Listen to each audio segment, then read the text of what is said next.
Alright, welcome guys to another Blender live stream. Not Blender live stream, a Visual Studio Code live stream. I'm your host Morgan Ozpin, and I am back from the holidays, guys. I went on vacation ever since I last streamed here on this channel. In fact, when was the last time I actually streamed on the vanilla log? I can't remember now. All I can remember is that I published some shorts sometime on sometime last Thursday, and it was a short I uploaded when I was out in Hong Kong. I guess our last stream was last Tuesday, I think. So yeah, probably that's the about the same day as when I left the country to go on vacation in Hong Kong for like 5 days. Then I came back here yesterday to get back here. So anyway, we're back we're back here on. I mean, at least me, I am back in the Philippines. And as for you guys, we are back doing some website coding streams today. And for this stream, I feel like we should just do something very simple. And that is to, I think, update my blogging page here in Neocities. Which, by the way, guys, if you guys haven't checked out my recent post, I've already done a lot of. Wait, is my audio input capture working right now? Okay, I've done a lot of updates to my site. I have changed up a little bit of the content here. I have researched online how to get an audio music player running, and it was through, I think, Geeks for Geeks, I was able to get this sorted out. I think the code for it is over here. Yeah, over here. This is the HTML from, this is like the old this whole green comment here is nothing. That's like the old code for my previous version of the music player that I used here, which is just an iframe from SoundCloud. But this one is all custom made by me. This is I think from here all the way up to, not here, here. All of this is the code for my freaking music player here, which can easily play a bunch of music. In fact, if I play one right now,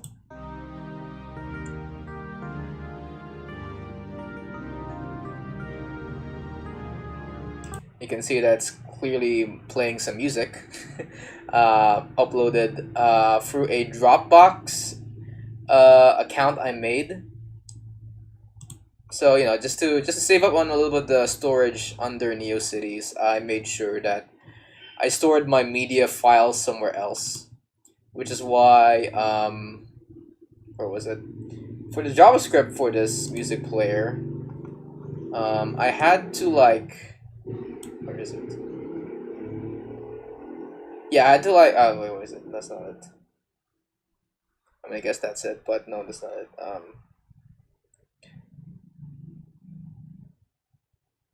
For the JavaScript of this, I have to copy paste a link from my Dropbox to here. And the link is over at, no, this is it. Where is it?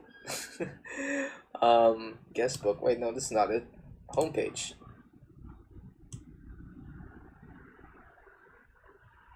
Yeah, here. So this is just the track list that I use to swap out my music. No need to take note of the first three elements of the, what's it called, the library? The library here? I forget what a list. I think you call this a list, right? The last element pretty much just tells me where to get my music from, and I imported my music onto a Dropbox account, and it's now playing music through this link right here, which is how I'm able to play music here without spending a lot of storage under my Neocities page. I guess we also made this GIF. I think I've done this in the live stream before. I updated the latest live stream page here to include my Cold Front VOD from before. Oh, and also I included a guest book here finally. So if you guys wanna leave your comments in my site, you can just leave one right here. Of course, we still have the candle with Jackson's corner here, which can answer any yes or no question. I should probably update this at some point. The media taste section of my website. And then I've also created a little bit of a animation slideshow here, which can cycle through my animations from latest to the first one, I think. Although this can only show like two videos, Fighting Actor and Candlewick, which are my two grease pencil projects. I'll try to upload the others in this stream maybe. I think it's easy to do. I just need to update the what's it called? What do you call this again? I'm pretty forgetting what this you call a list, or was it a array? An array. I need to update the array of my lists of URLs that I'm referencing here. And I also created I also updated the image slideshow. I think you can click on one of these yeah, you can click on one of these images and we'll just cycle through all of the images here. But some of them still don't work. I still need to update the code for it. But so far, so good. It's working. It's going swell. And I guess for this stream, we will be creating a new blog post. Maybe even changing a little bit of the TTF file for this, because it's right now I think it's only displaying my text in sans serif. I'm gonna change it into Adam Warren Pro just to make it consistent with the font style of my homepage. And yeah, I guess that's about it. I'm also thinking of maybe trashing this coding page here because it feels like a messy addition to my website, and I have no plans of updating the CSS of this whatsoever. But we'll see. We'll see what happens. So yeah, that's the plan. And I guess we can also talk about my trip to Hong Kong, since that's the title of this trip of this stream. We'll make a blog post about my trip to Hong Kong on the stream. It's just, just to make this more of a just chatting stream, guys. I don't think we're gonna be doing that much big code for today. But I guess to anyone who wants to who wants to go here for website related stuff, we'll just go ahead and look into some Neocities websites here. And we'll just only look at one because I feel like it takes a while for me to scroll through one website here, because they have multiple web pages that I can just ogle at all day. So let's see. Loose web space, Sunfish Dream World. Oh, I like this. I like this. Top Hat Cat's hacking website. Hello world. Welcome to this corner of the internet where I inflict my creativity upon the digital world. I organize my art, OCs, J-Fashion, blogging, and other odds. Oh wait, before we explore this, I just want to make sure that, let me just copy and paste this here. Just in case I have time to explore another site, I'll just get the browsing section of Neocities open in another tab here. Okay, Doodle Comms, pet vet bills. Okay, a very quick index update, 25 art prompts, and I finally did a write-up for my Jack Jean Mary Fumi cosplay. What? You do cosplay? What the frick? Let me see this. Wow, what the frick? I mean, I don't know who this character is, but dang, it's really accurate to the reference sheet here. What the heck? This ride has been overdue. Jack Jean is a game that's very dear to me, and I felt compelled to leave cosplay retirement to put this project together. I've been making cosplays and attending conventions between 2005 and 2019. It's way too strenuous for a hobby for me to keep up with nowadays, but I'll break out my sewing machine for a fave on very rare occasions. This is my favorite cosplay to date in terms of construction quality and execution. Alright. Nice. I still don't know who this Jack Jean person is. Is that, like... Wow. Okay. Nice website. Ma'am or bro. I'm not sure what you're... Okay, let me just look into this. Featured pages. Let's not look into his photos that much. Don't want to dox this guy. Featured page 2025 OOTD log. Otome nostalgia skirt, violet fame. Okay, so you might not be into the whole cosplay shit, but you're still into fashion, I guess. Exeishu? Exeishu. Oh well. Okay, so we have a this is a new thing for me. I have never met anyone in Neocities that are into fashion as much as this blogger here. There's some OCs. Let me see his OCs. Character profiles.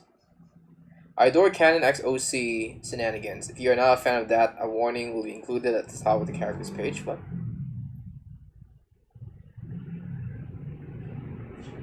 Canon X. What's Canon? Like. Alright, let's see who this guy is. Accelerella, aka Cellus, Tales of the Abyss. Is he a Tales Off character? A smug information trader who has a track record of stirring up trouble, a very lively and charismatic company. She can easily talk your ear off while extracting the info she needs right under the nose. She's calculating and meticulous with her work, but her pride and know-it-all attitude often give way to recklessness. When she does end up in this sticky situation, she has a few ice and wind-based magic arts. Okay, so we have a power system here as well, huh? Up her sleeve to make a quick escape. Hey, what's that say? Fighting style relies on catching her opponents off guard, and she'd rather talk herself out of a situation instead. Her teammates have gotten used to bailing her out of ugly fights. Okay, Tales of Style, Mythic Art Cut-in. I just noticed that this image here is really it's overlapping with the text here, which I still find hard to do from our website, not gonna lie. And it's not like she just put this all into like one image or something, because I can easily highlight the text here, no problemo. Nice to see you have a passion for writing original writings. Who's this? Super shy, sweet potato who gets way too absorbed in webcomics and handheld games. Doesn't speak too much, but she'll lend you her phone charger or the latest issue of Shonen Jump or whatever. Pay her back in boba or novelty juice drink boxes, and she's cool. Okay. Nice. Look at this art. Let's see what their art's all about. Art fight attacks, art prompts, commissions. Oh. All right, a lot of stuff related to art here. Let's see what their blog is about. Oh damn! What the fuck? Oh my god! This is an entirely different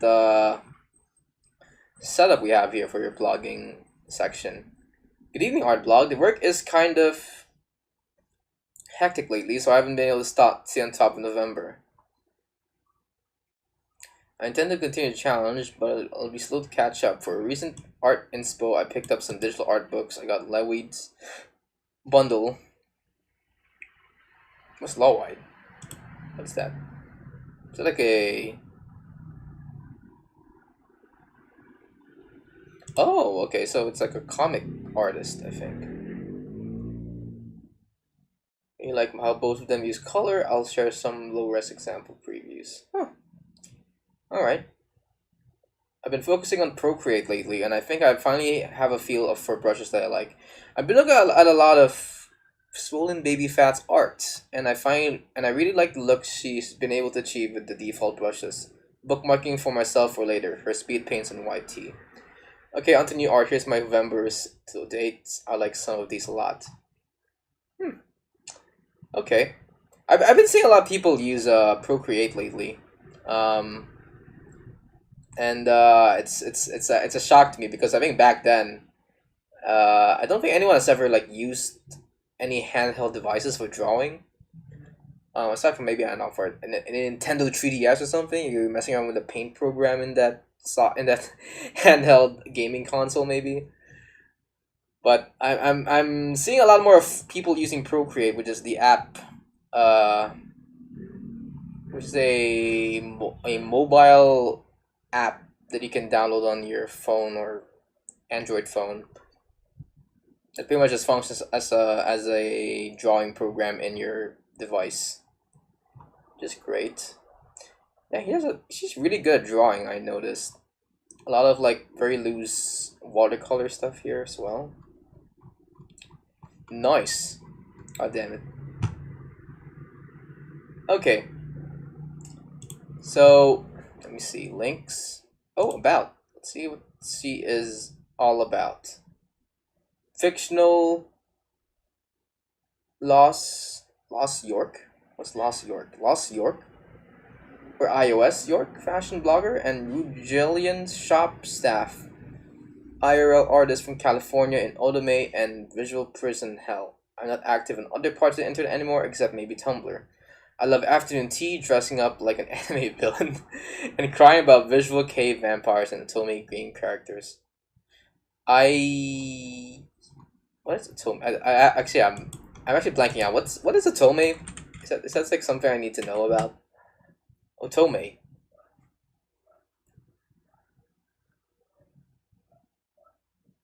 Oh, it's a visual novel genre. Otome Game is a story-based romance video game targeted towards women with a female protagonist as the player character. Generally, one of the goals besides the main story goal is to develop a romantic relationship between the female main character, player character, and one of the secondary lead characters who are usually male. Okay, okay, so it's just it's a visual novel kind of thing that I see a lot of in itch.io recently. By the way, I've been looking into itch.io a lot, and I noticed that most of the video games there are just basically just freaking visual novels. In fact, I think Doki Doki Literature Club was like started out as an itch.io game that you can play for free, which is good to know. But there are also like other stuff that I'm also playing in itch.io. As I've said before, I've been playing a lot of what's it called? Die in a Dungeon. Recently, it's like a roguelike, simple dungeon crawler wherein your goal is to set up a bunch of dice to attack and defend yourself from enemies. Um, and then I also been playing this other game called what's it called? It's like a tower defense game. Let me see. No. Itch.io. I have bookmarked it somewhere, but I'm not sure. Let's see. Is there like a place where I can see the history of my stuff here? I guess not. Tic Tac Tower, no. Where the frick is it?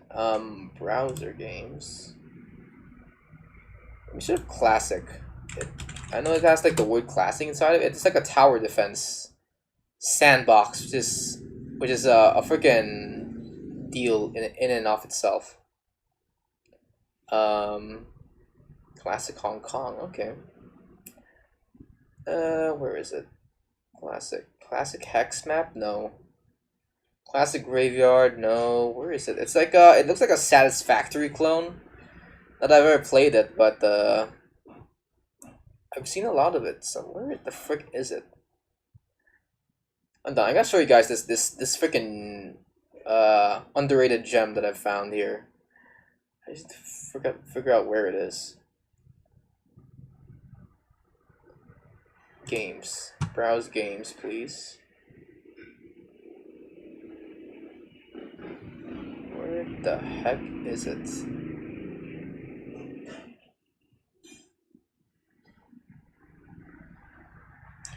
The ramen shop, no. Ultra kill. It's also something I've also been looking into a lot.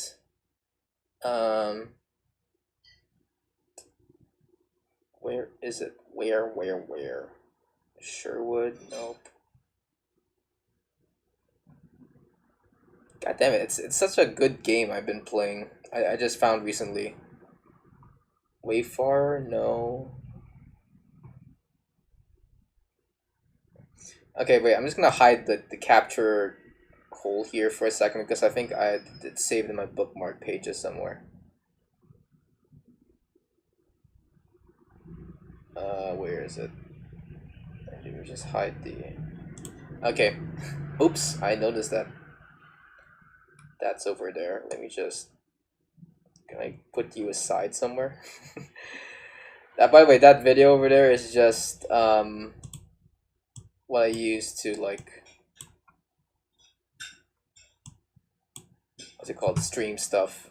Stream the background music of. Where the frick is it? Let me see. Bookmarks. Cold front, Dine the Dungeon, card craft. No.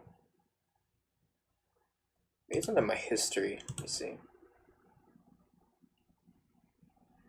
Definitely nothing suspicious is under my history or anything. Oh, there it is. Mindustry. I have to freaking bookmark this somewhere. I need to. Let me see. Mindustry.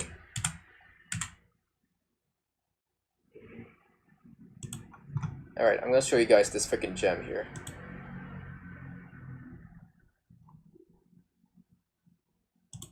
This one. Is it? Nope, that's not it.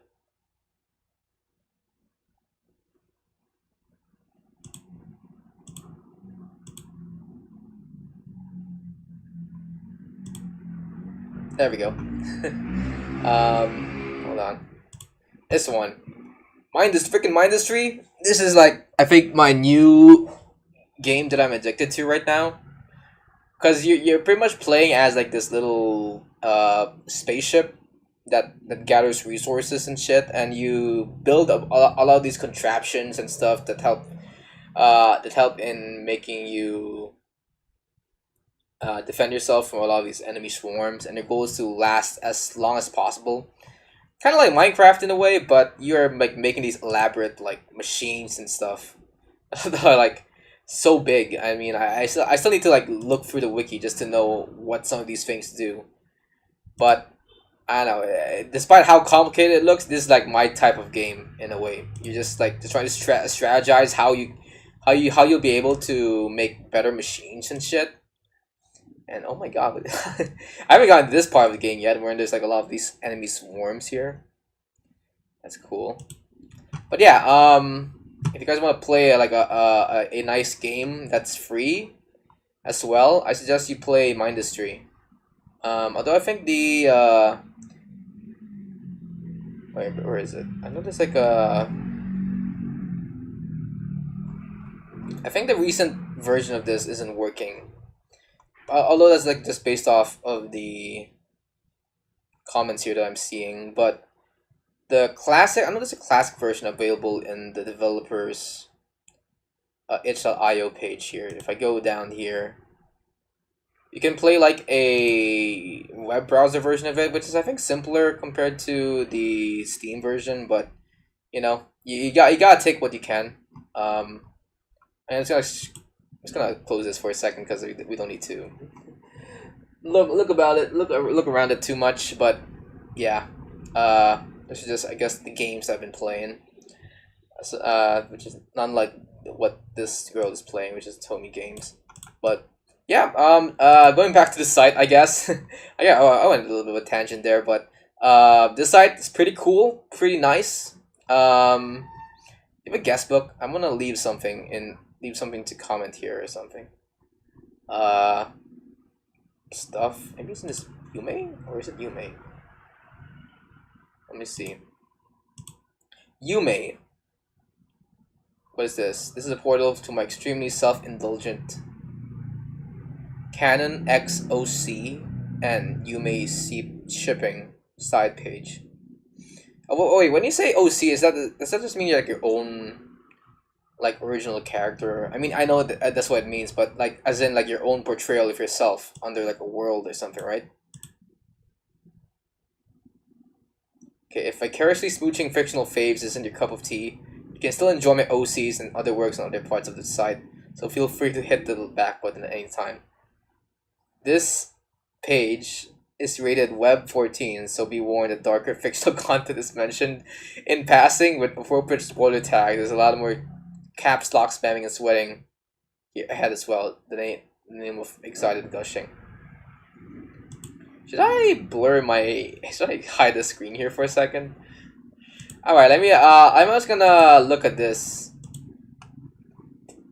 on my own. I mean and when I say on my own, I mean like I'm gonna be freaking hiding this screen for a second, see if this is like safe to to show on stream. Right. I'm entering the what seems to be quote the Atelier Rugalian. Oh, not a lot, but I am only casually going through the canon source material. I have for info. The Faves Crushes. Okay.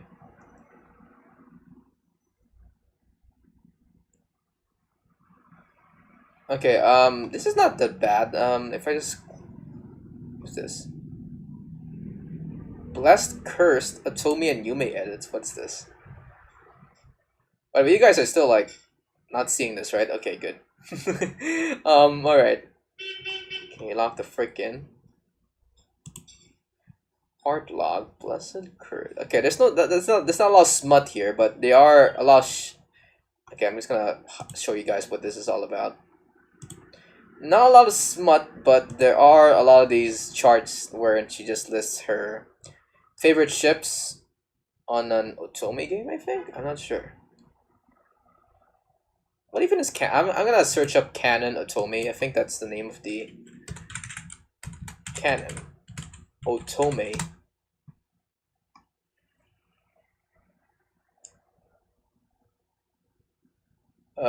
Should I look at freaking Reddit for this? Alright, let's see what Reddit's all about.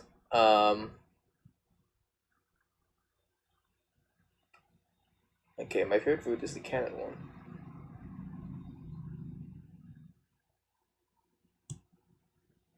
Oh, you mean like, what's the canon ship? If you were just to... That's like planned out by the author from the start. And not like just some side character that you can choose to date. Okay. I'm here to yell about Into the Void about my fictional faves, canon XOC, etc. Okay. Okay, I have no idea who these people are. Can you like cite me as source material? Or it's you? Was it Yume? Is it Yume? For more info. Abel Knox. He, him. Okay, this has to be an original character, right? Or is this from a fan? Or is this a fan art of some freaking media? I don't know. This is this entire stream is just me trying to figure out what's behind the mind of a of a teenager or something going through a little bit of an anime phase in her life. But hey, you know, there's pretty good stuff here in your site. I can clearly see what kind of person you are just by reading this. That kind of sucks that you don't have a guest book. I kind of want to like leave a little bit of a of a comment just to put onto your site. But hey, that's nice to see. All right, so let's move back to this. Let's move back to freaking Visual Studio Code, and we'll just go ahead and make a blog post under my blog. But before we do so, let me just change up the style sheet of this. We'll go under blog date. Is it blog style 2? Okay. Style 2. Do I have a blog date post here? There it is. And then we will make a font. We'll change the font family to Adam Warren Pro, which I'm pretty sure I've already like set up in the top here. Oh no, I didn't. Okay. So number two, I figured this out while I was looking through how to set up a custom font online. So first off, I need to like create a TTF of my font. Oh, sorry, someone's gonna call me right now. Let me just mute my mic here for a second.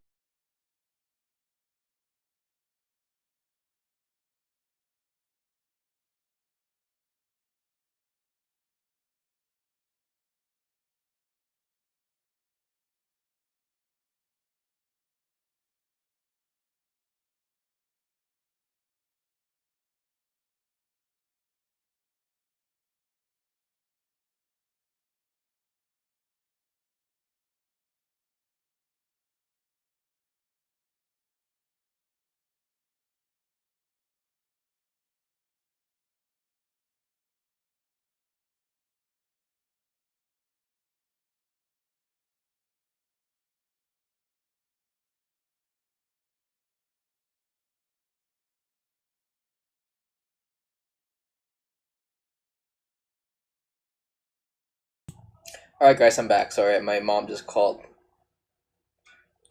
Yeah. My mom just called. I just had to tell me something a little bit for a second there. But yeah, where was I? Freaking, my god. Oh yeah, I figured out how to get the freaking custom font loaded into my website. Basically, all I had to do was just do this type this little script on top of my style sheet.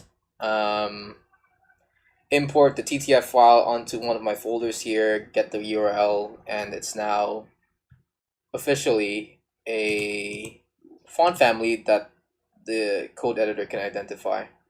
Like I said, I still need to make a custom font name for it, which is Adam Warren Pro. I'm used to calling it Adam Warren Pro because I pretty much also use this font family for making like thumbnails and stuff. So let me just save this, and if I were to go to my blog now, let's open with live session here. It is now not a what? This is a blog date, right? Or my style 2.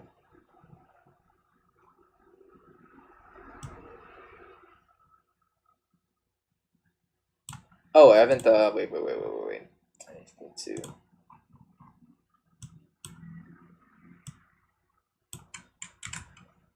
Control C. Blog dates. Blog date.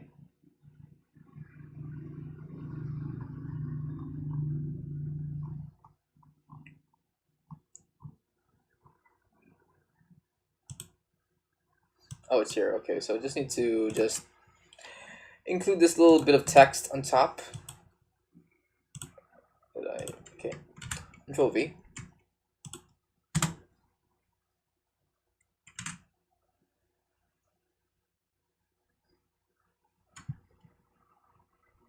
Right. Then make this okay.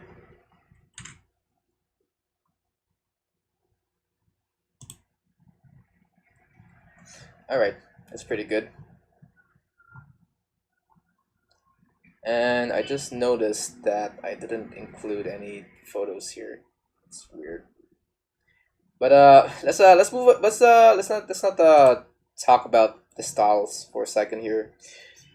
I want to talk about my freaking trip to Hong Kong because it's like the most exciting part of the year for me right now.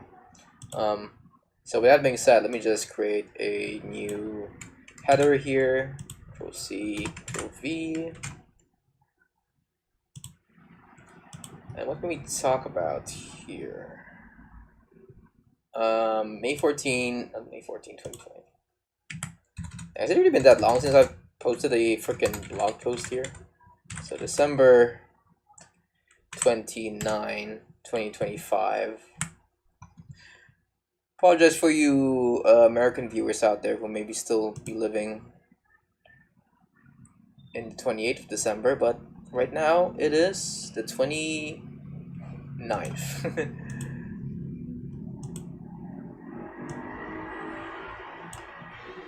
So we can talk about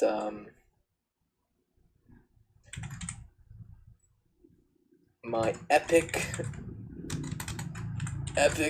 trip to Hong Kong. Alright, just save that. And I just realized that this is a something I came to realize while using the Adam Warren Pro font for the longest time now is that this doesn't have like any custom fonts when it comes to writing small letters. So everything I write is pretty much just capitalized in a way.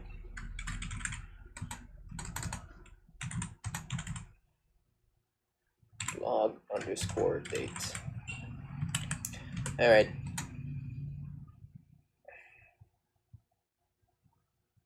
Haven't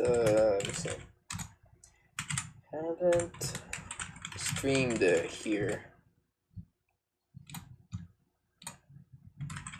Went out of the country on Christmas break to go and visit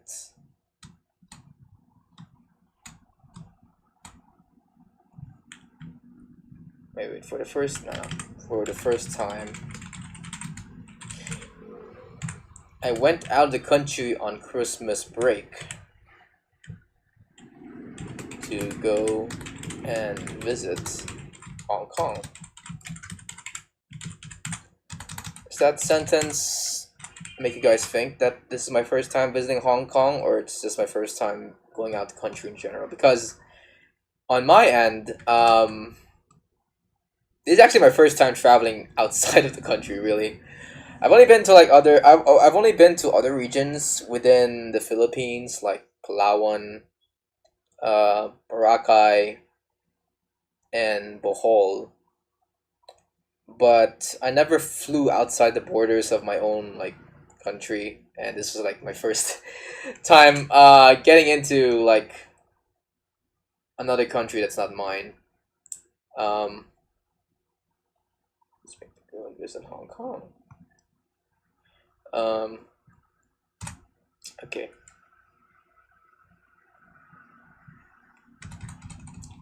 It was a first for me because I never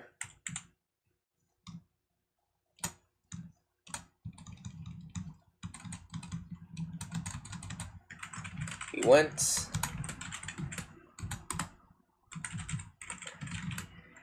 a culture I've never seen before.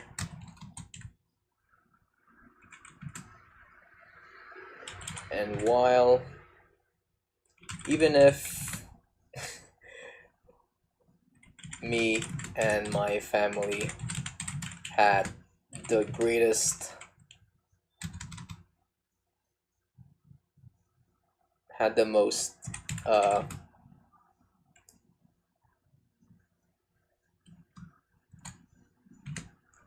had the worst of culture shocks, I must say that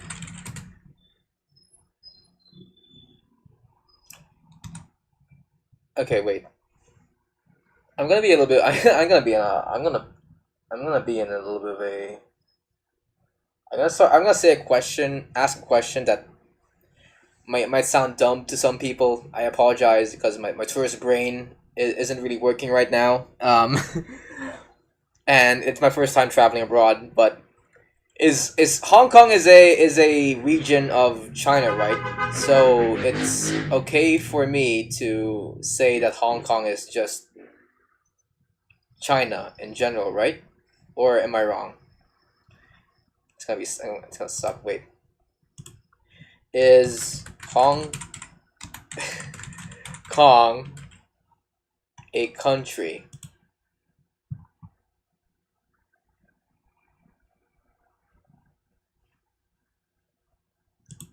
Google. This is okay. I apologize any for God damn it, freaking AI. No, Hong Kong is not a sovereign country. It's a special administrative. Okay, that's what I thought of at first. It's definitely just a region of China and not actually like a country in and of itself. Although it is a special administrative region, as it says here. Even in Wikipedia, on Reddit here as well. Britannica.com also says it's not a country. But do the locals like it when they say they're not a country? I'm not sure. um, because we also have like our own special administrative region here in the Philippines, and I think a majority of them would rather want their have no would rather want to have no ties with the Philippine government right now. I'm not very versed in politics, guys. It's like one of the weirdest one of the things I'm not really good at. So I'm just gonna say region because it is either way it is just a region of Asia, I guess. We went and visited the culture I'd never seen before, and even if me and my family had the worst of culture shock, I must say that the region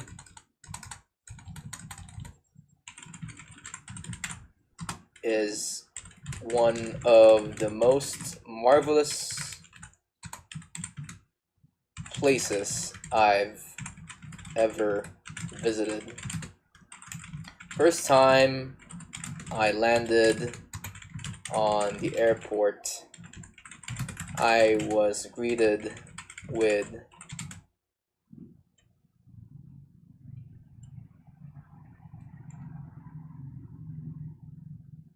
a cleaner and more high tech environment compared to the airport of my not the airport, the international airport of my homeland.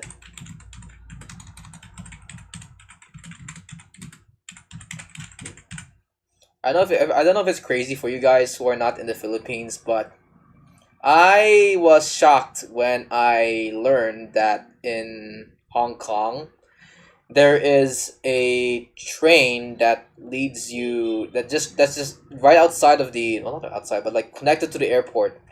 There's a train line connected to the airport that just leads you directly to the main island of Hong Kong, which is nothing I've I've ever like heard of before. I mean, I've seen some people talk about it online when they do vlogs of other countries outside the Philippines, but my God, it's like the first time I've ever like experienced a country. I had a direct experience of a country that actually has like a more efficient airport compared to NAIA, which is the airport in the international airport in the Philippines. It's just much better, I must say. The the airport there. It's created with cleaner and high tech environment compared to the international airport of my homeland. What else is there?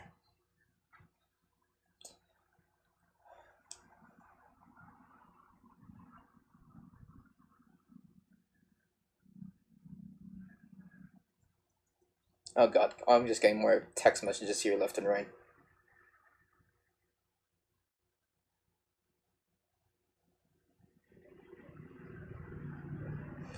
Oh god damn it.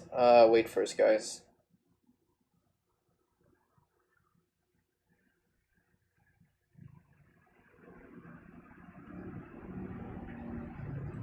Sorry, my sister is like freaking texting me right now. I don't know why. I'm just forgetting to enter the screenshot here while I freaking live stream. God damn it. I edit freaking photos here again. Second here and pictures and then screenshots and then just once. Can I edit, please?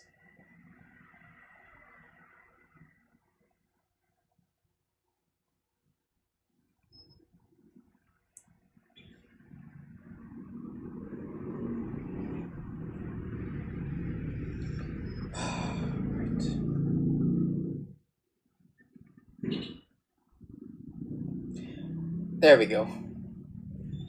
Alright. Send that. Pretty cool. Very good. The audio is working here, right? Alright. Ooh.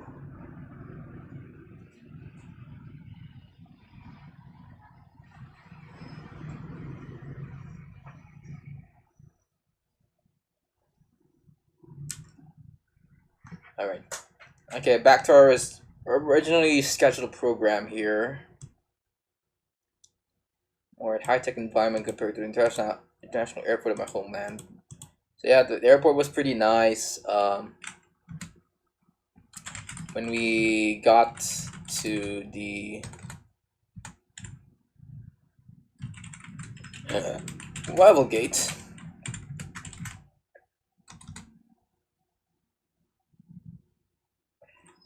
the entire family was hungry.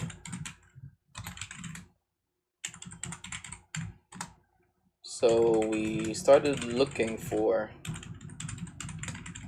a restaurant at the airport. We saw a huge McDonald's sign and thought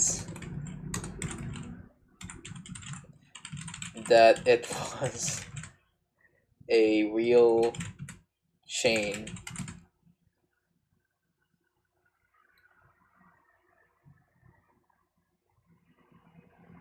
Thought it was a real chain. Turns out it was just a large prop set for anyone who wants to take a picture of a classic 1990s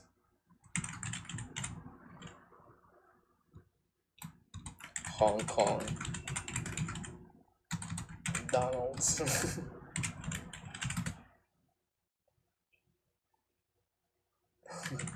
Not only was that a funny start, funny and great first impression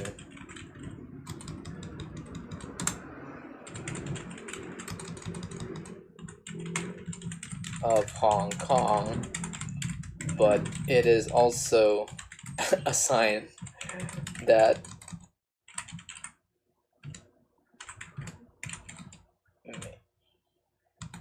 I'm a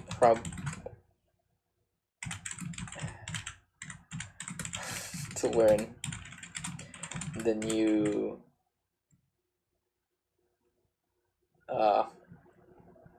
customs and traditions here in this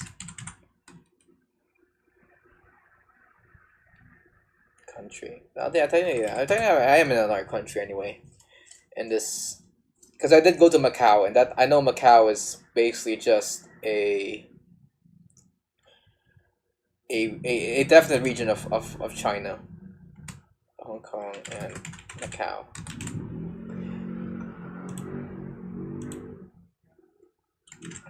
Let's make sure this is updating here.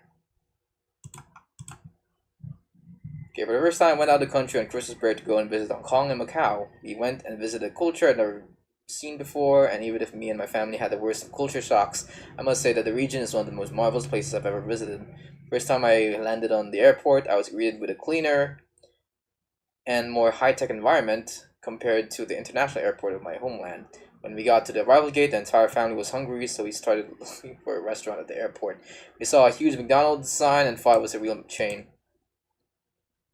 Turns out it was just a large prop set for anyone who wants to take a picture of a classic 1990s Hong Kong McDonald's. Not only was that funny and great for his impression of Hong Kong, but it's also a sign that I may probably have to learn the new customs and traditions here in this country.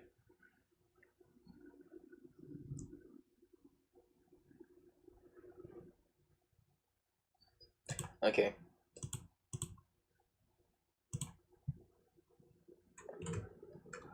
Landed at the Hong Kong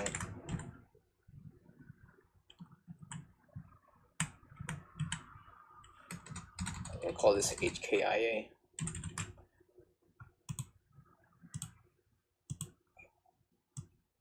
It just stands for Hong Kong International Airport, if you guys are not aware. So I may probably have to learn the new customs and traditions here in this country.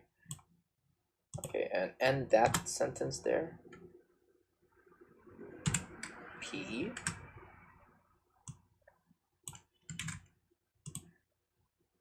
What else?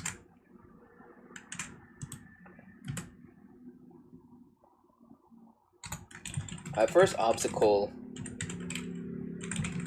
was trying to navigate the the public transport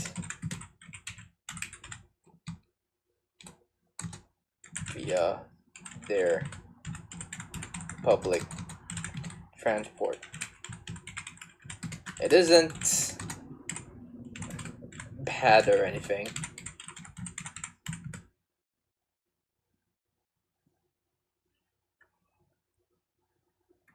All bus stops and routes are clearly labeled with signs, and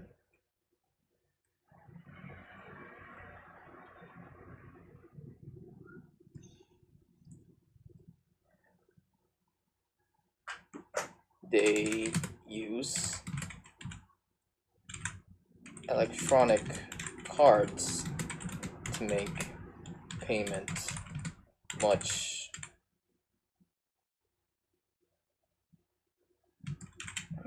easier for us.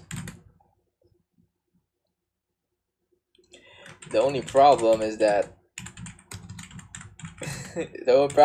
we are so used to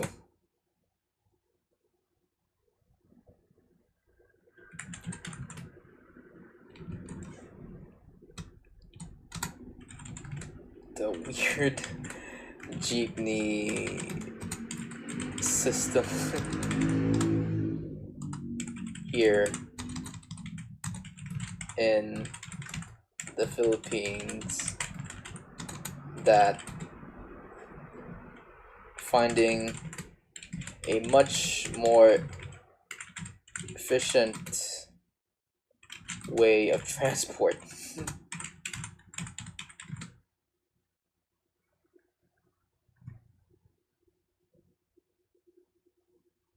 is such hassle when you are used to the habits you get when traveling.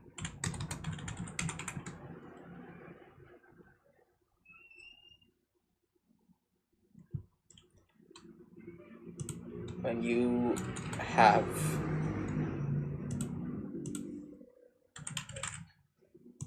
traveling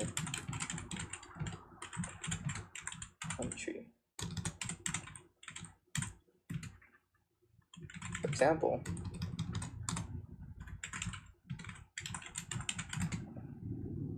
bus stops here have clearly designated stops, and you can't just stop anywhere in between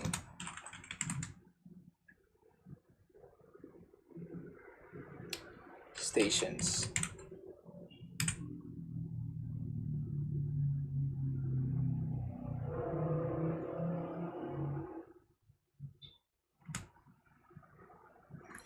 You also just cannot cross roads because in regions outside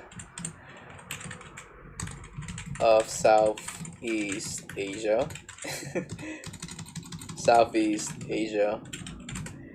jaywalking is a crime. Oh my god.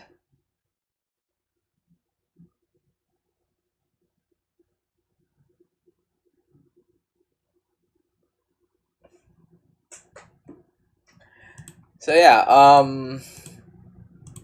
mean, I knew that China has much stricter like road rules in their country, but I think it took a while for my mom to realize that, oh, you just cannot just cross roads that don't have clearly labeled pedestrian crossing paint on the pavement, or roads that clearly have a fence around it to make sure no one just crosses a road, you know. um Unlike in the Philippines, you can just go, you can just do whatever you want. It's pretty much just GTA here in this in this country. You can, you know, just walk across a road and no one would just bat an eye around you, unless you're like living in like a place like BGC or any place that has a much more urban setting and a clearly much more developed uh laws. Unless you're in those kinds of places, Philippines are pretty much very lax when it comes to how we deal with transport and stuff here in this country. um,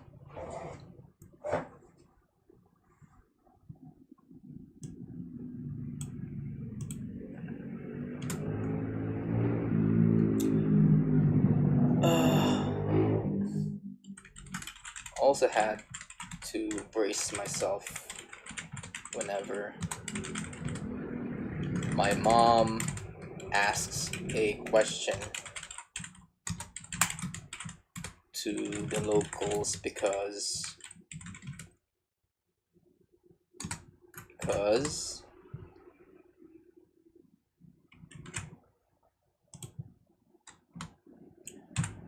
let me just make sure this is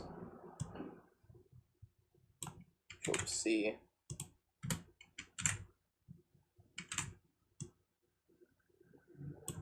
C Control V, Control V. Okay. 1.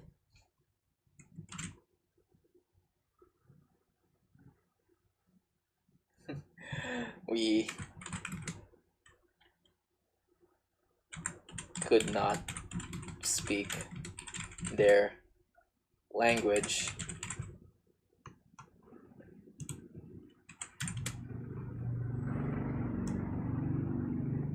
Remember, my mom asked a question to the locals because 1, we could not speak the language. 2,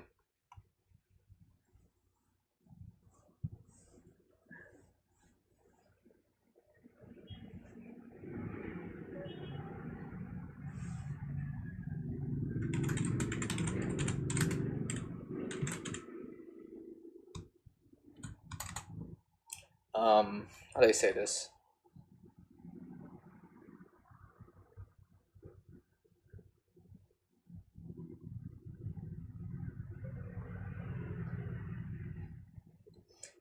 The locals, I guess the can the okay. I need to know what the how do you call people in Hong Kong? Do they call them Hong Kongese or something? Hong Kong people.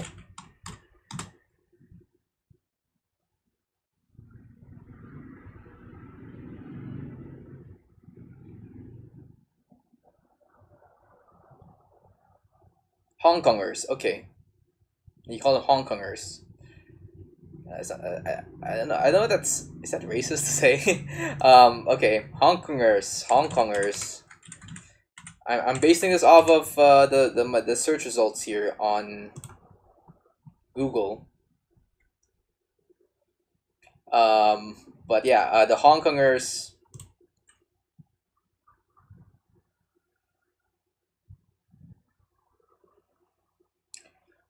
How do I say this?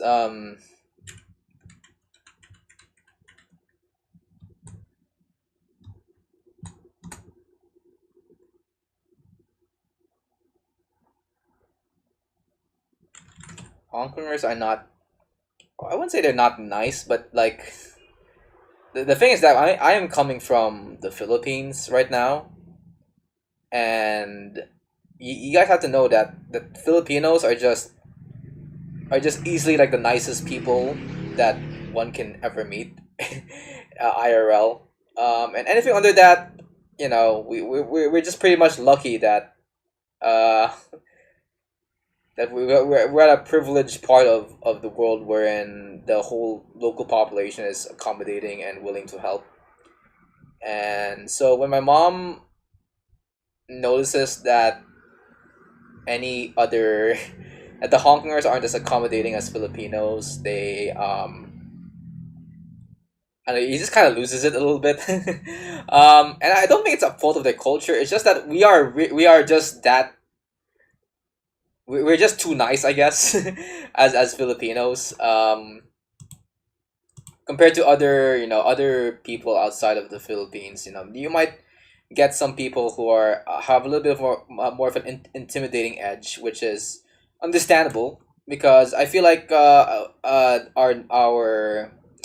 the friendliness of the Filipinos can also be like a weakness for them because you know you can be friendly all you want, but at the end of the day, you need to like really do your business and be serious for once. And Hong Kongers are they may not be as friendly as Filipinos, but they are very efficient as a society, and I can clearly tell from like the environment that they live in. They have these highly complex architectural stuff in their cities. Um, they have transport that is also just as efficient and great to visit. And I think that's one thing that you can only get if you have a little bit of an edge to your personality in a way, because I think I'm speaking as on behalf of the Filipinos here, but we're just I guess too happy go lucky as a race. Which it's neither a good or bad thing. There's like a bit of a trade off when it comes to being friendly, and same goes for like being a person who is in a special administrative region in China. Um, they're very efficient as a race, but um, maybe not the friendliest. But then again, though, we are like I am living in a country that's just like number one, I guess, when it comes to like the friendliest people here in Asia. So maybe that's just how people are outside of the country, and that's I don't really blame them for that. Especially when you're dealing with people who are definitely not speaking your language. I can understand why they may not be the friendliest of people, and plus, strangers, you gotta put a wall sometimes um when you're speaking with people who are not who you just meet for the first time. So, um, so yeah, and yes, I feel like with also with Filipinos as well. I feel like we make friends too easily here. Like we can just be talking to a stranger, and we can just be you could just be on the tier free when it comes to friendship. With just one conversation or something. It's just that much of a thing here in this country, unlike with other people around the world, wherein they might have a little bit more security when it comes to their relationships with others. Um, not as accommodating as Filipinos, which is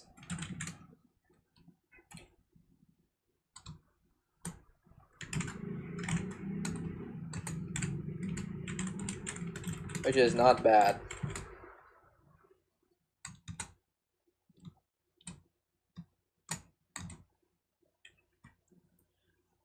I don't like to like put a negative light on Hong Kongers, because I feel like that's just how people are outside of this country.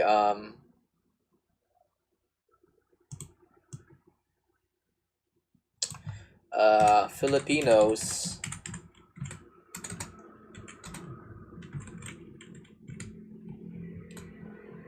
are too friendly of a human race.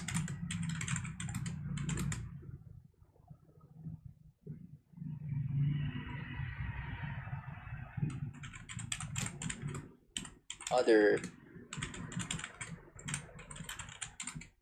behave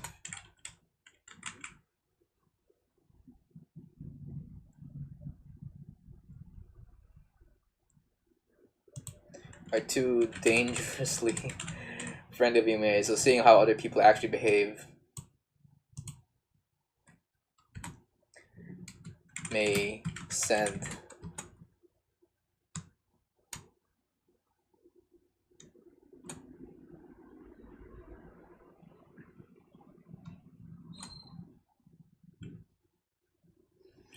actually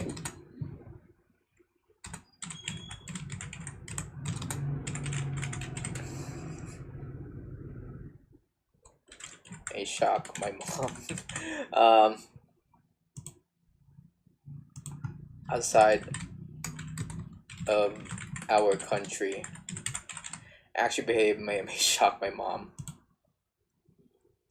Again, this is just it's not that they're mean or anything. It's just a little bit of a consequence to living in a I guess a society wherein a stranger that you may meet may just be a criminal or something.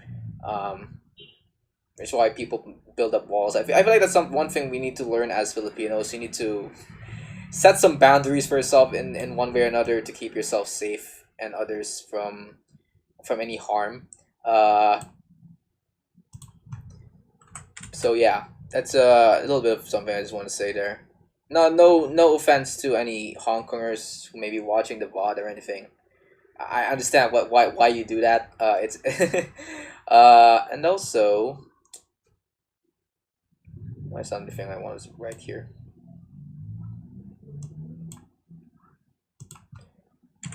And free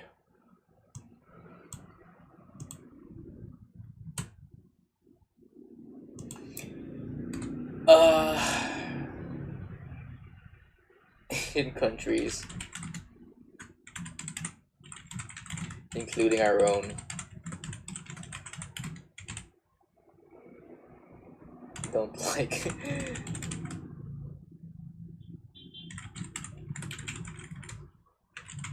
don't even ask questions.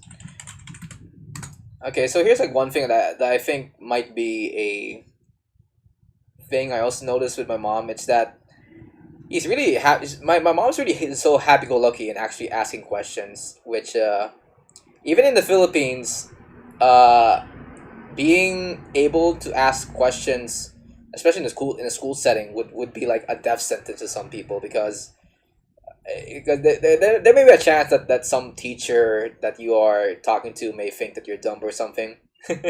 um,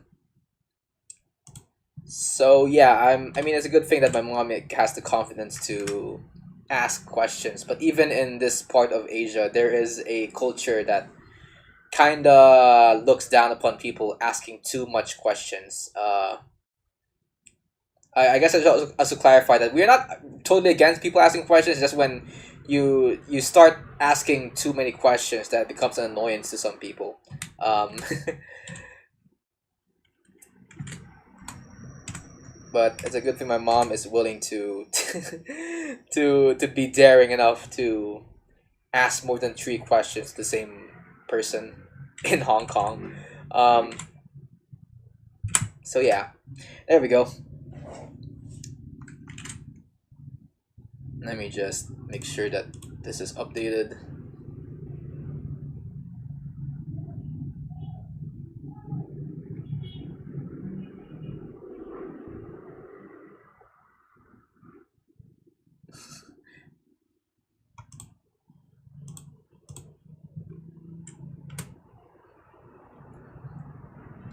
Hmm, it's a good thing that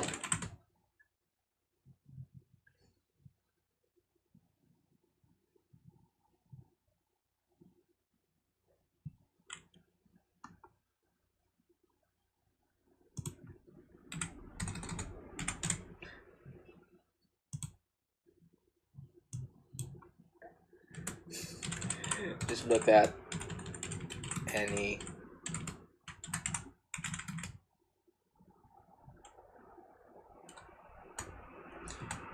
uh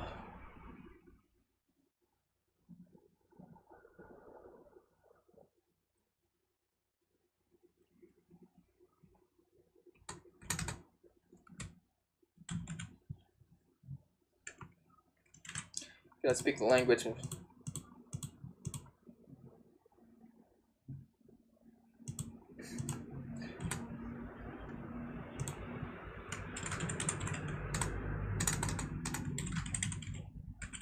Understand why.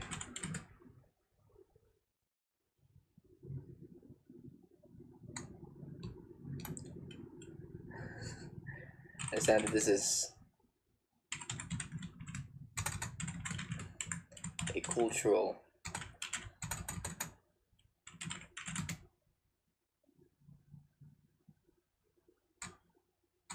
This behavior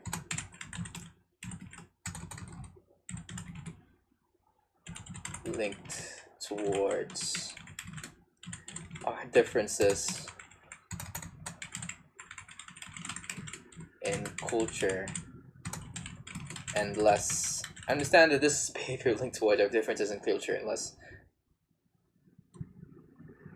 linked more towards our differences in culture and less about any form of malice.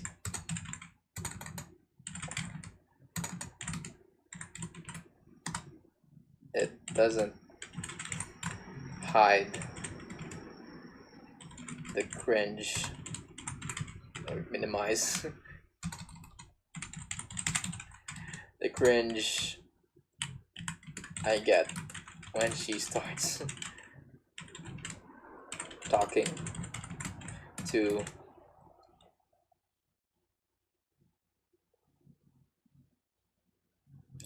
a local. Am I being too racist in this in this blog post? I don't think so. Again, I have very positive things to say about the locals in Hong Kong and even Macau. This is just a thing I notice when I compare the people there to the Filipinos that are in my country right now. Um, so yeah. Let's see. More towards the differences in culture, and that's about my any form of malice, but cringe. Does it minimize the cringe I get when she starts talking to a local? It's a good thing that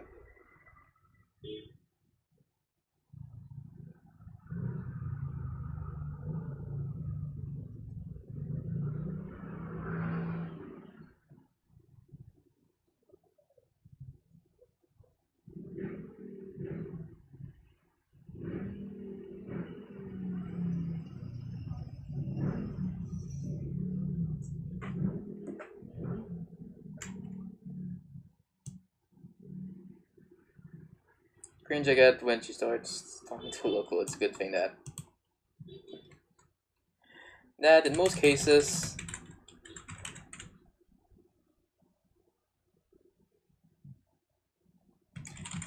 they are willing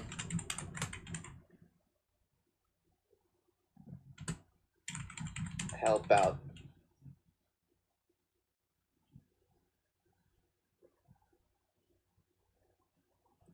And get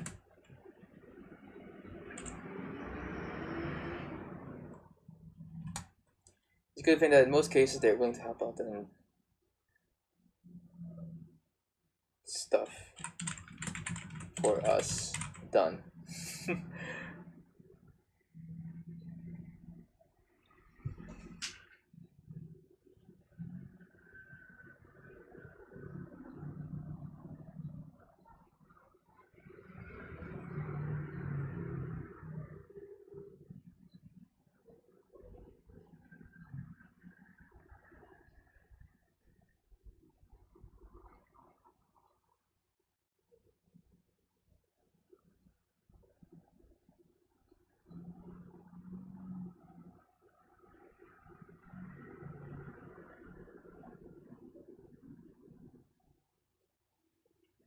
All right. Sorry, guys. My mom is a bunch of people like texting me back and forth here in my phone. I apologize for the pauses and stuff. It's not this behavior linked more towards our differences in culture and less about any form of malice, but you're willing to help us out. Help us out. Get stuff for us done despite most of them being busy at work. Most of them being busy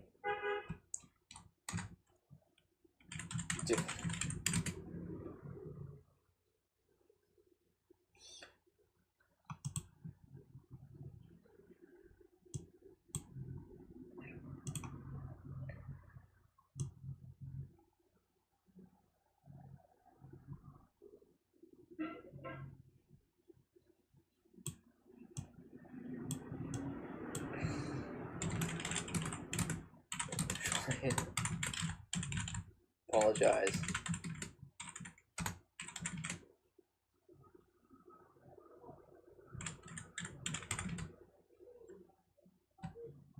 For the added problems we give them. I know it will only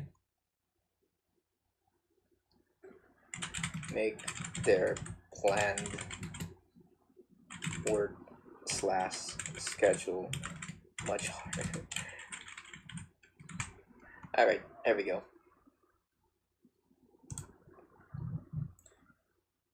We're linked more towards the differences in culture, and that's about any form of malice, but it doesn't minimize the cringe I get when she starts talking to a local. It's a good thing that in most cases they're willing to help us out and get stuff for us done, despite most of them being busy doing work. I want to try and apologize for the added problems we give them.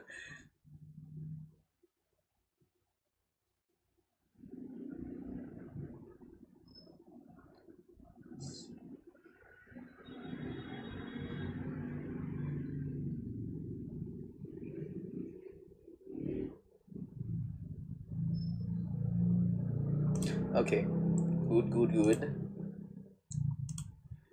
Uh,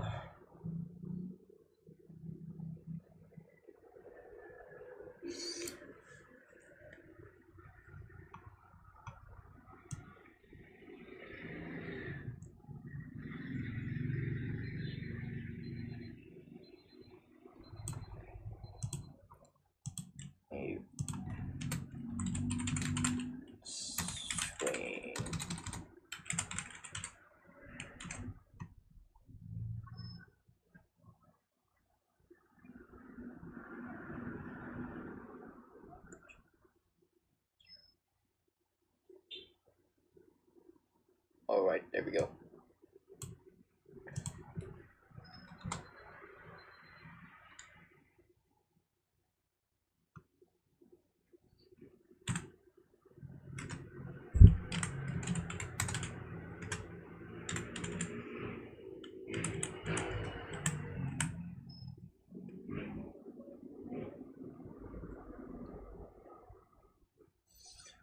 Alright. Let's see. So I'm losing track of what I just wrote so far. In the country and Christmas break, going to visit Hong Kong and Macau. Went to visit a culture I've never seen before, and even if me and my family had the worst culture shocks, I must say that the region is one of the most marvelous places I've ever visited. Yeah.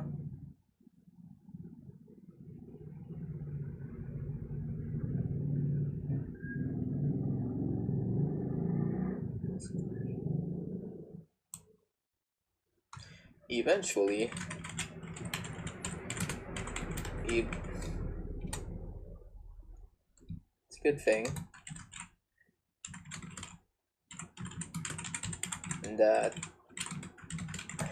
given that I'm good with directions,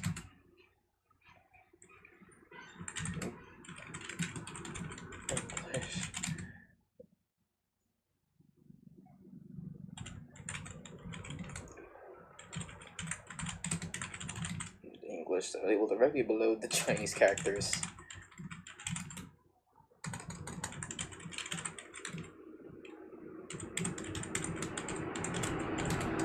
The good thing that I'm good with directions can be the English label directly below the Chinese characters in some signs.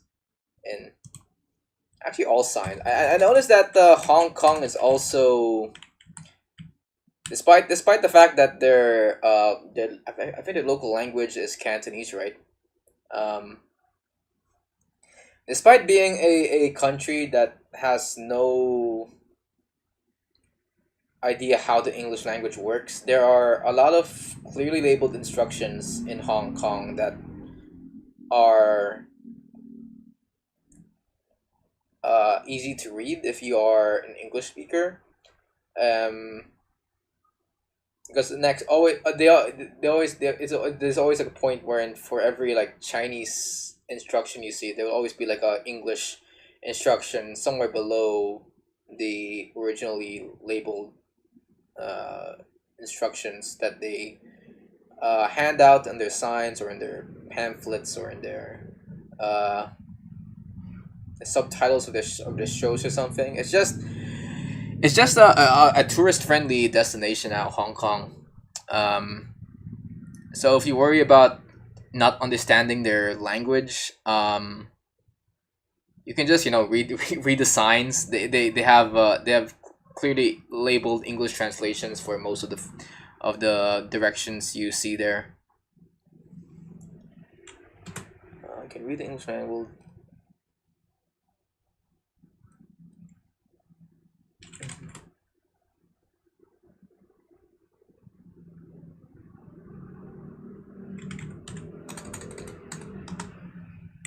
Memorize stuff.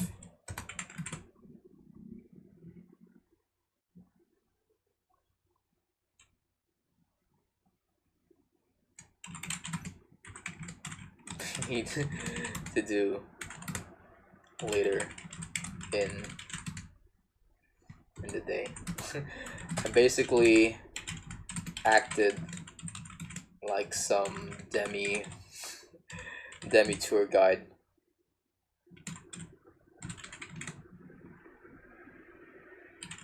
Also visiting these places for the first time. But despite it all, we went to multiple places around the region. On our first day, we went to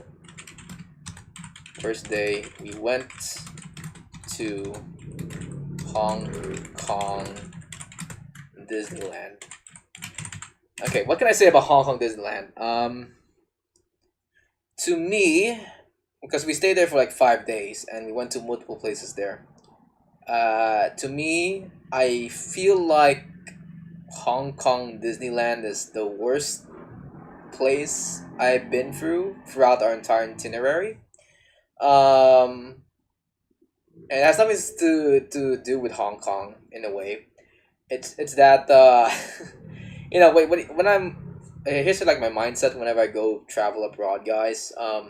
If I wanna go to another country, I wanna experience their culture, their differences between their customs and traditions and compared to mine, and just see what's unique about the place. So when I heard that my mom's first stop was to go to Hong Kong Disneyland, I I mean I guess I was also excited, but I was also kind of like squinting my eye a little bit. Like, really, we're at a place like Hong Kong, and you want us to go to this Disneyland as our first stop?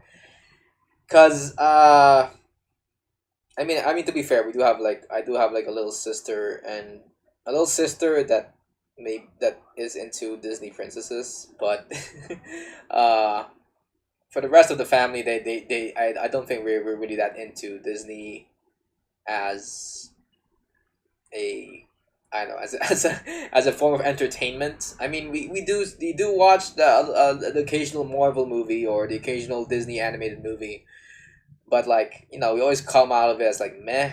I mean, especially with all especially with all the Disney stuff that they're pumping in right now. Disney is not an entertaining media conglomerate anymore, compared to back in, I don't know, like 2011 ish, when they released some bangers like Wreck It Ralph or Tangled. Um, let's see, but yeah, that's the worst part because I'm basically just visiting a mini. I'm basically just visiting Disneyland. That's the greatest comparison I can give to visiting Disneyland. It's basically just what you expect from going into a Disneyland in a way. Um, and it has nothing to do with the culture around Hong Kong, and I guess that's why I don't like it in a way. But I will say there are some other positive stuff that I want to highlight when going around Hong Kong. For example, their ferry tour. I think that's my one of my favorite stuff. Their because we went on the next day, we kind of went on a ferry ride to this place called Chim Sa Tsui. So we kind of like ended up in the Hong Kong island, but we decided, we should go to this place called Chim Sa Tsui because it had like a light show that we can get to, and that to me has much more to say about Hong Kong than there was to Hong Kong Disneyland. Because when we went to Chim Sa Tsui, we saw all these shops, these shops that clearly kind of remind me of Chinatown in a way, but they you can see that there's some culture around these cities. And when the light show started, I was like, oh my god, this is something I haven't really seen before. It feels like the whole city is like pulsating and like beating with some kind of heartbeat in a way when the light show came up. It's like I said, the city was alive when we watched that light show, and that to me was something that you can only get in Hong Kong and not in a place like their Disneyland or something. Although I can understand why Disneyland is like there. It's for those tourists that have no intention of actually learning about the culture around this special region of China.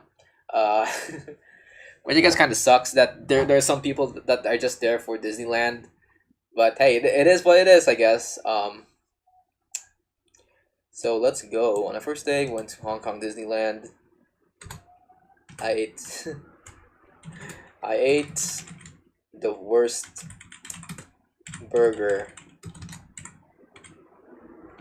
there in space in Spaceland. Why was the burger? Why was the bread? Why was the bread red? Why was the bread red?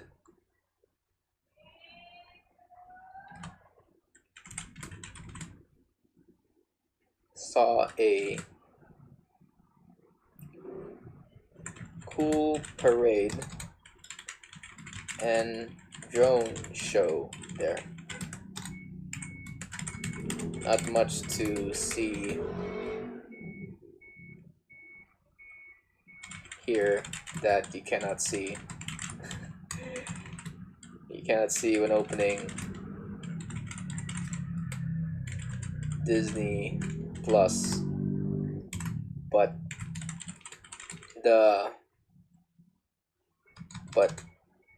it only goes up from here.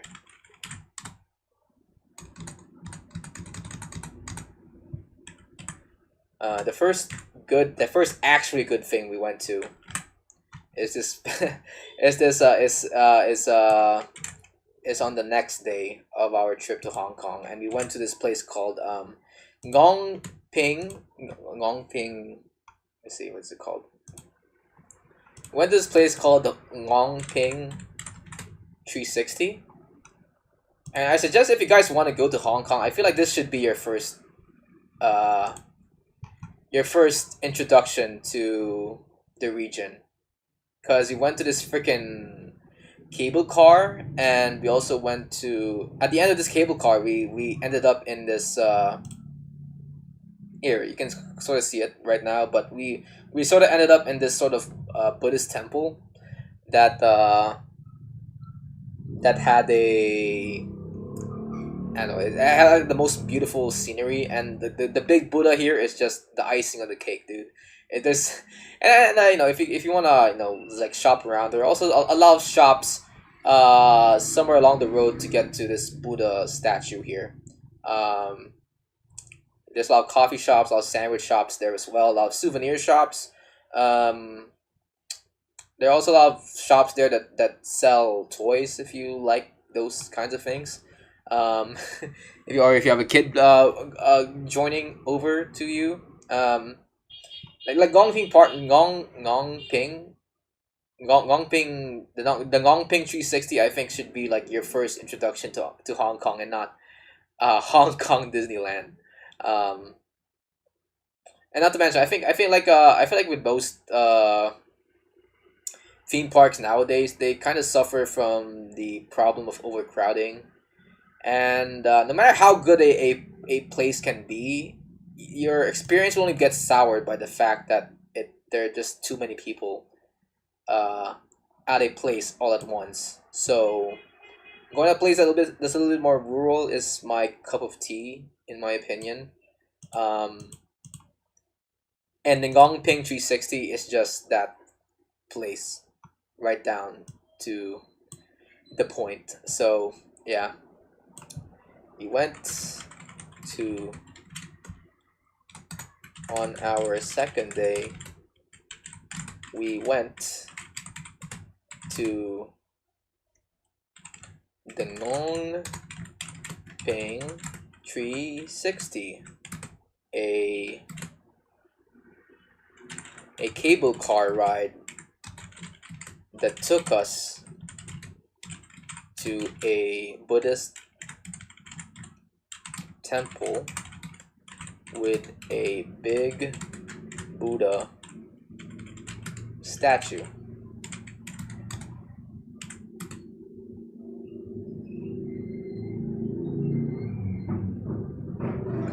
We met a lot of South Asians here as well. I guess there's also one thing I can also applaud the Gongping 360 for, is that when it comes to like the workers around this part of Lantau Island, uh, a lot of them are actually foreigners living working abroad, and I noticed that some of them are actually from places like Pakistan or India, or some region in South Asia, that are just there to kind of serve the tourism industry in Hong Kong, which is pretty nice. I don't really see that. I don't really see a lot of foreign workers here in this country, in my country, the Philippines, unless if I will go to some bougie place like Ayala. But then again, I think I've only seen like one or two foreign workers there, and for the most part, all I'm seeing here is just a bunch of Filipinos. Um, but in the Gongping 360, they're like the ratio of like local workers to foreign workers are like, I guess 50-50, which is great. Sometimes I would wanna like communicate with someone that might understand English in a way. Not that the local workers don't understand English, but you know, yeah, you gotta like sometimes 50-50 it whenever you go interact with a Chinese local, because you don't know, you may not, you may there may be the chance that they might not know how to speak English, which is not a fault of their own, and it's just that it's just that that's how their culture, that's how their main language there is just Chinese. So having like a little bit of a foreign worker there is, I guess, pretty comforting in a way. My God, I'm trying to dodge any racist allegations here in the stream, but all I'm saying is that it's a pretty it's pretty it's pretty, I guess, innovative of them to be hiring a lot of foreign workers into their country. It just goes to show that they're very open to people visiting the country, and letting them experience the culture around their region. Um, let's see, went to Dongping 360, a cable car ride that took us to a Buddhist temple with a big. We met a lot of South Asians here as well that were just as friendly and accommodating as the locals. And we also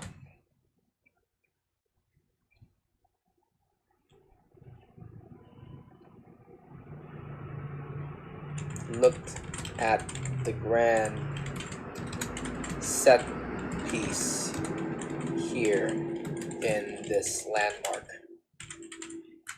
A big Buddha statue sitting on top of a mountain.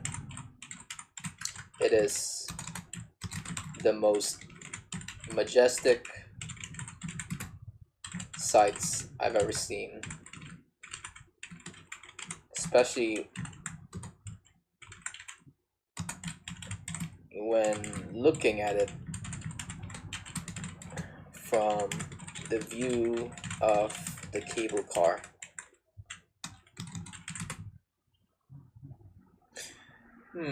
It might be my favorite place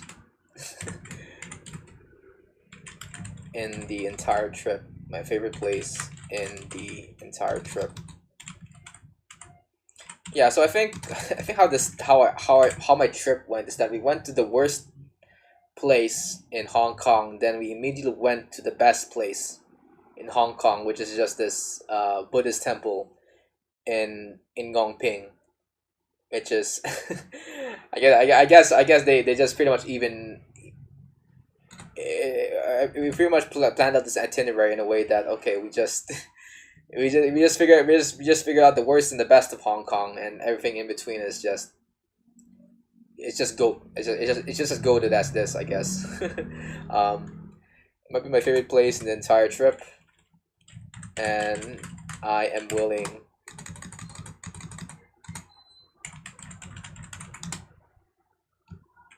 I was willing to visit this place one more time if we had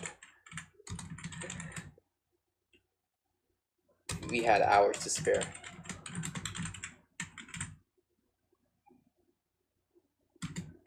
On our third day, wait, no.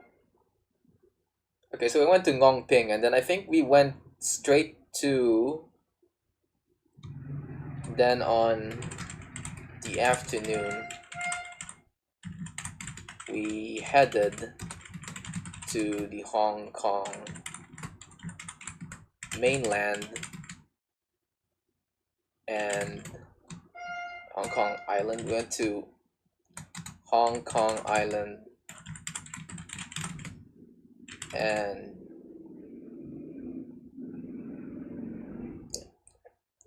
visited and rode a tram car up this steep hill, which gives us a good view of Hong Kong's cityscape.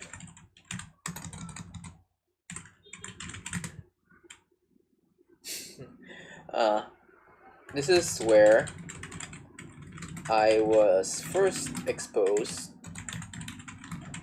to Hong Kong's many shops and businesses which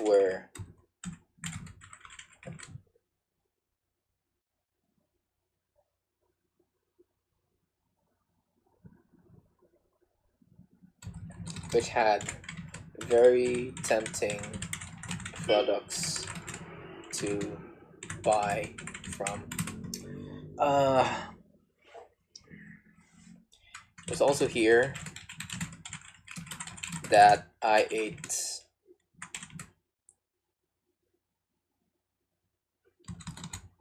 some steamed soy chicken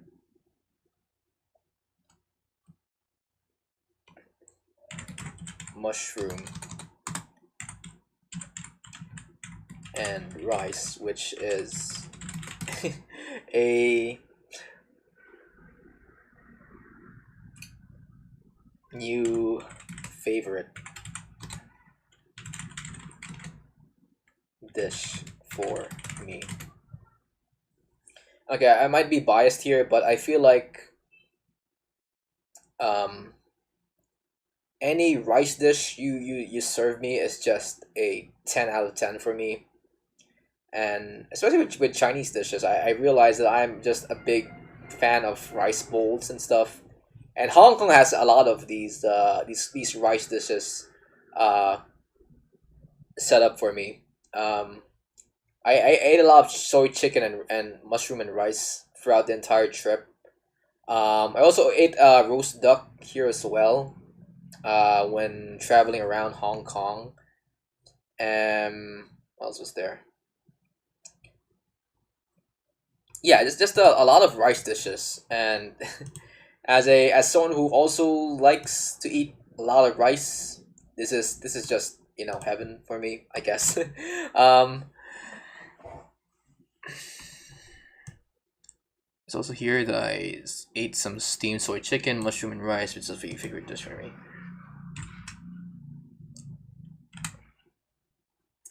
ID blog date, and then on the third day. On the third day, we visited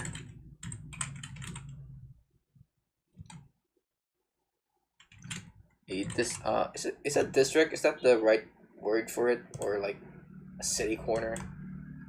Tsim Sha Tsui. Yeah, Tsim Sha Tsui.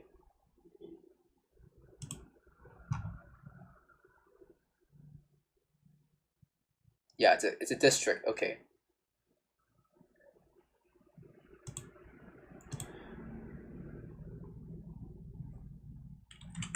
Okay, well, I can't say that this is like I can't say that Tsim Sha Tsui is my favorite. I still think that the Ngong Ping 360 is my favorite part of Hong Kong. But if I'm gonna think about what's like the most, I would say the most grandiose uh landmark that I visited here throughout the entire trip, I feel like Team Satsui is the one that easily takes the cake. We we visited Team Satsui. Team Satsui. I hope I'm pronouncing that right, because I feel like if you are gonna be visiting Hong Kong for the first time, if you want a place that perfectly matches your idea of Hong Kong, I feel like Team Sasui is actually the place that best fits that image. Even like it's even like much more of an iconic landmark than Hong Kong Island itself, in my opinion. Just because it has this great cityscape that you can look at, that pretty much is just the cityscape of Hong Kong Island. And it's also here where you get the iconic landmarks like the Avenue of Stars, the Bruce Lee statue, um, and the light show from the harbor. And I'll mention there's also some stuff I haven't visited here, like the ladies' market that my mom has been talking about throughout the entire trip. We didn't visit it, but we did kind of pass by it while we were taking a tourist bus there, and it really looked like a nice place to go to if we knew how to stop the bus when we got there. Um, but yeah, Team Satsui to me is what perfectly defines Hong Kong in my mind. It's not Hong Kong itself, but I think Team Satsui. But still, my favorite place is still the Longping 360 because I'm a big fan of rural areas, and that's basically just the Longping 360 for me. Um, but I feel like if you feel like urban landscapes, I feel like Team Satsui is the place to go to. Uh, it's great, and we went to a yacht here as well. The first day we visited Team Satsui. We rode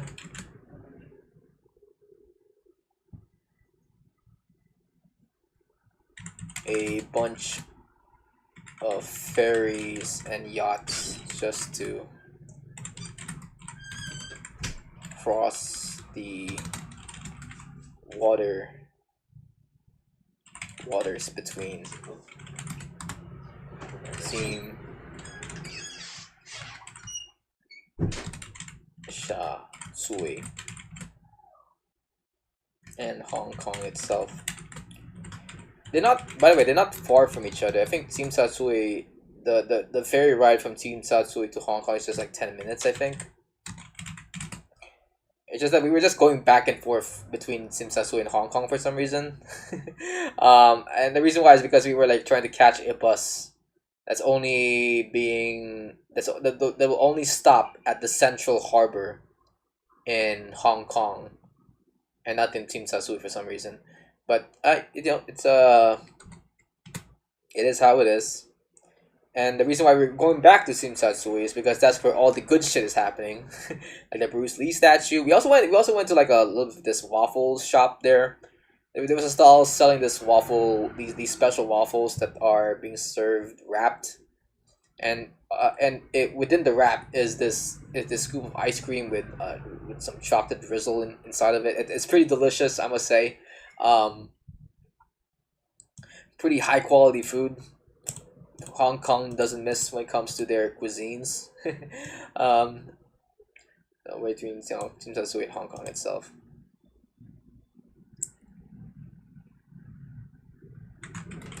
We even went to all the while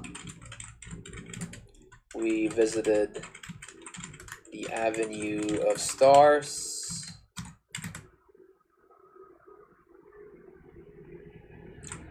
took a photo in front of the Bruce statue there, and admired the light show that happened on the evening.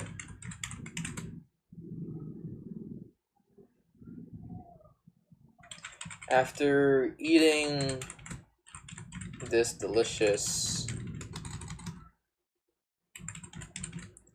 waffle dessert they were serving in Kowloon Port. Was it Kowloon Port? Kowloon Public Pier.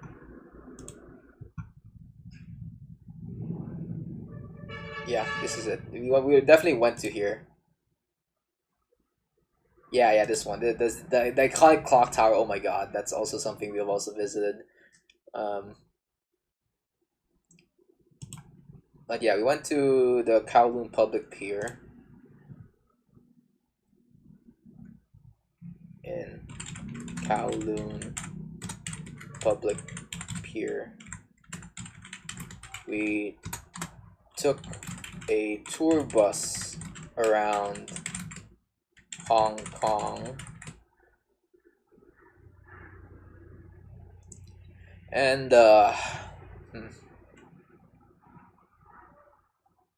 what did we visit there? And saw sites like the ladies market. That's what my mom said, right? Again, we just passed by it. We didn't really went around the actual location itself, but it's ladies street, ladies market.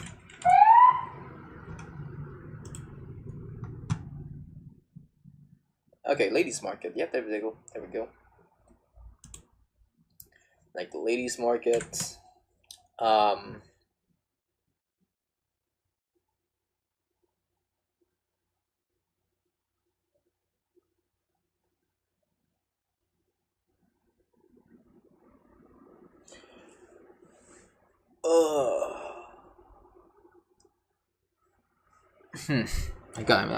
I'm trying to remember the places we saw during this tour bus ride. We saw a lot of museums, but I can't remember their names whatsoever. The ladies market. There's also freaking. Oh my god. I apologize for not remembering this, but there are a lot of good things we went to while we were.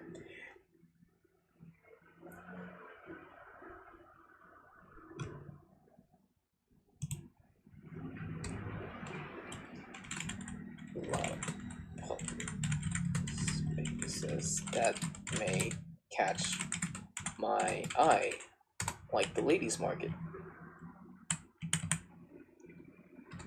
in Mongkok. Mongkok.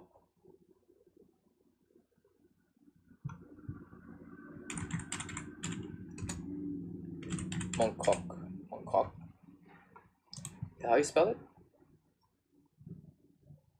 Okay, Mongkok. Okay.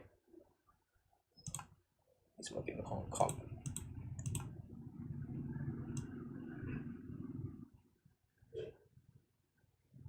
It's a lot of public spaces that may catch my eye, like Louise Market in Hong Kong. We were having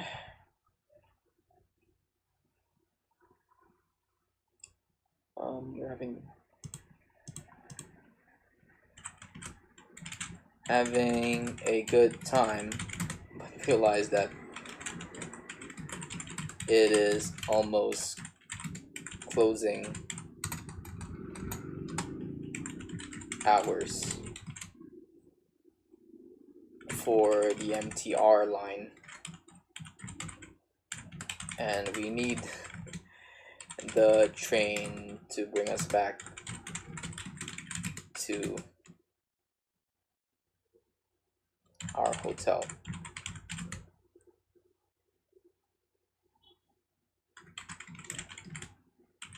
had to quickly leave Hong Kong, but we had to leave Hong Kong, but the travel, but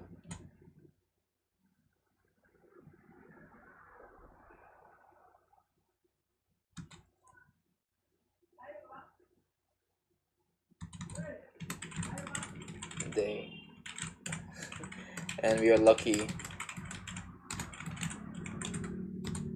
to catch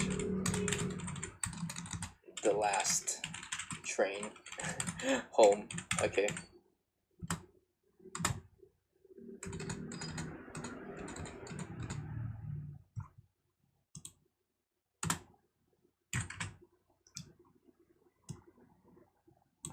C, Control V.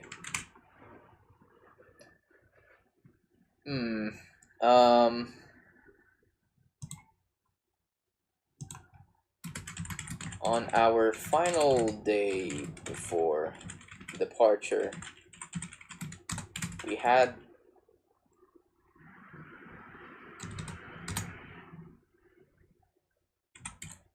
Mom decided that we should catch a ferry to Macau.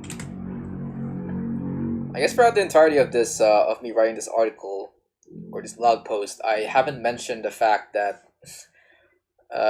while we were traveling from one place to another, there was a lot of I think the one thing I hated the most when we had to like transfer from one place to another is going through immigration. Um, and like keep in mind, we never encountered any problems when talking with the immigration officer in the immigration office. But it's just a line.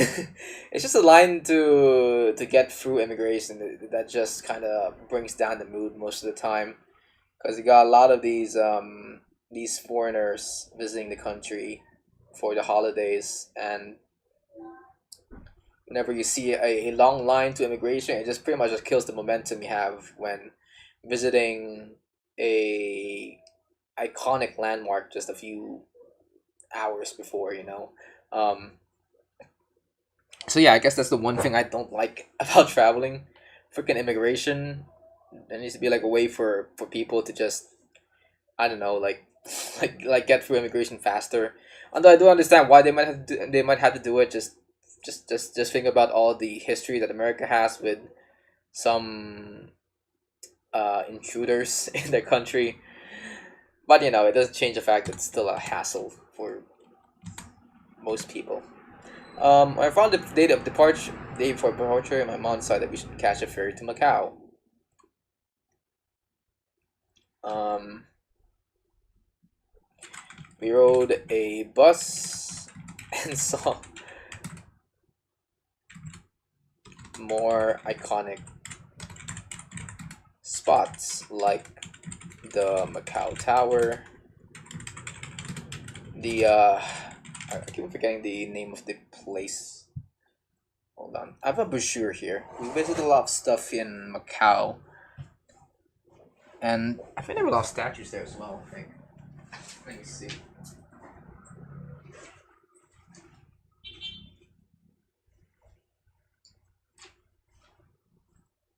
Oh God. Okay, I just went out to check if my brochure is still here, and I don't think it's here anymore. God damn it. I might have to search up the name for it. Statue. Statue Macau. Oh yeah, the Guanyin. There it is. The Guanyin statue. Like this statue was so big, I can kind of see it from when we were traveling from the ferry. Um, the Guanyin statue.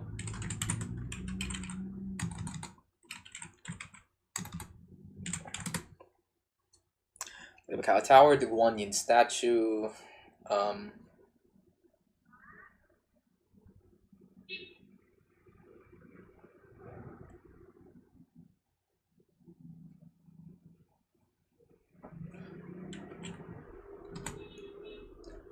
think there was an astronomy center or astronomy center. I think somewhere in Macau, right? Macau astronomy center, or is it the science museum? Oh yeah, science center. That's it. Yeah, Macau.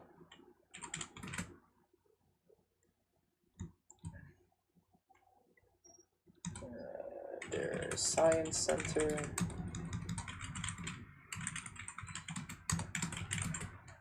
The science center and multiple themed hotels. If I have one impression I've gotten about Macau, it is China's version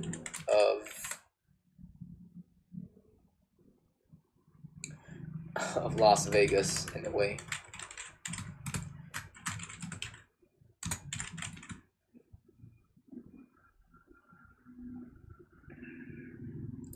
Their own mini Eiffel Tower.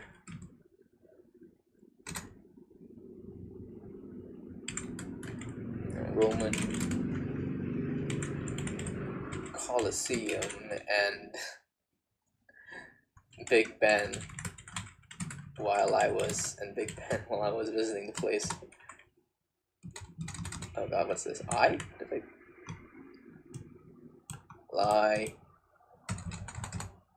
was visiting the place.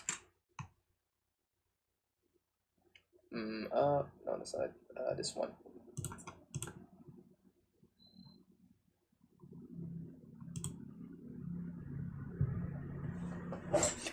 All right, let me see what I've written here so far.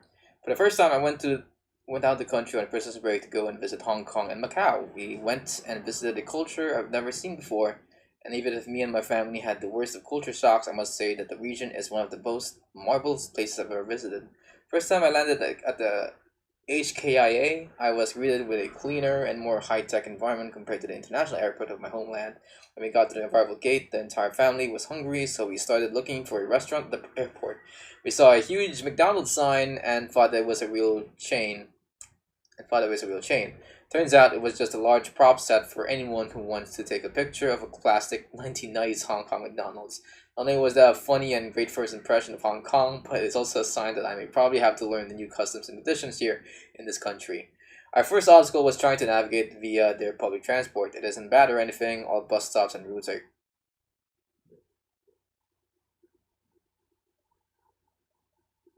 are clear. Why did I say end here? Are clearly labeled.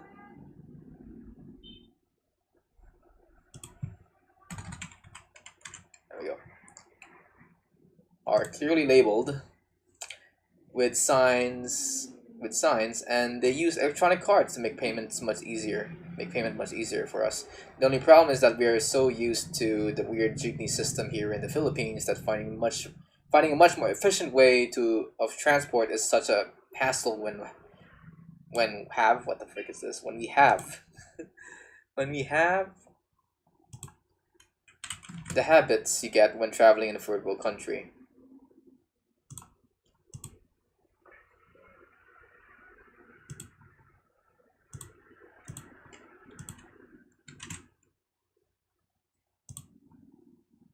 We have the habits you get when traveling in a third world country. For example, bus stops here have clearly designated stops and you can't just stop anywhere in between stations. You also cannot cross roads because in regions outside of Southeast Asia, jaywalking is a crime. I also had to brace myself whenever mom asked a question to the locals because 1, we could not speak the language, 2, Filipinos are too dangerously friendly or for the human race, so seeing how other people outside the country actually behave with strangers may shock my mom, and 3, Asian countries, including my own, don't like being asked questions, lol. I don't understand that this behavior linked more towards our differences in culture and less about any form of malice, but doesn't minimize the cringe I get when she starts talking to a local. It's a good thing that in most cases they are willing to help us out and get stuff for us done, despite most of them being busy doing work. I want to try and apologize for the added problems I give them, but I know it will only make their planned work/schedule much harder. It's a good thing that I am good with directions, can read the English label directly below the Chinese characters in all signs, and memorize stuff that we need to do later in the day. I basically acted like some demi-tour guide that is also visiting these places for the first time. But despite it all, we went to multiple places around the region. On our first day, we went to Hong Kong Disneyland. I ate the worst burger there. There? Ew, what is grammar error? What the frick? Did I mess up there with there?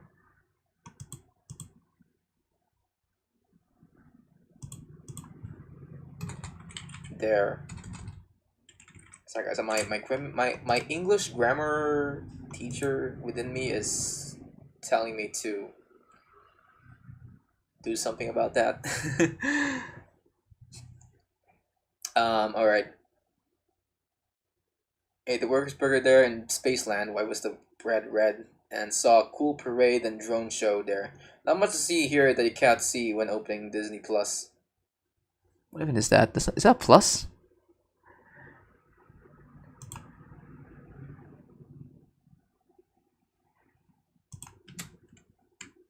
Okay.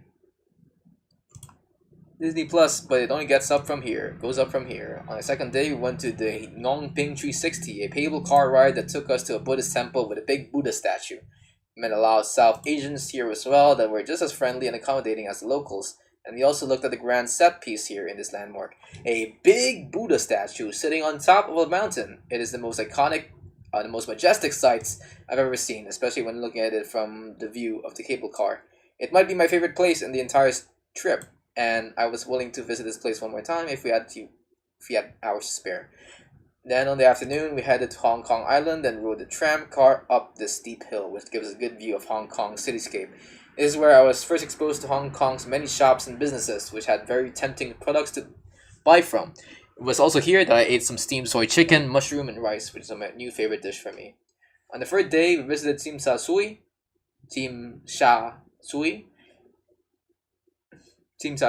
We rode a bunch of ferries and yachts just to cross the waters between Tsim Sha Tsui and Hong Kong itself.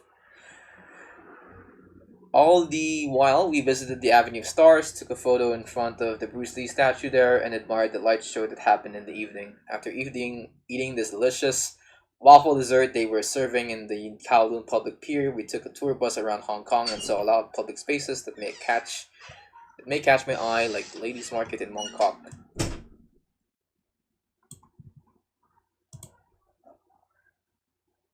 Whatever we here. We were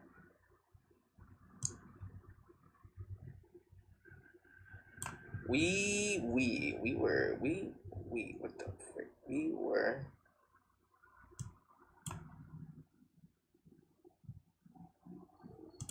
We were having a good time, but realized that it is almost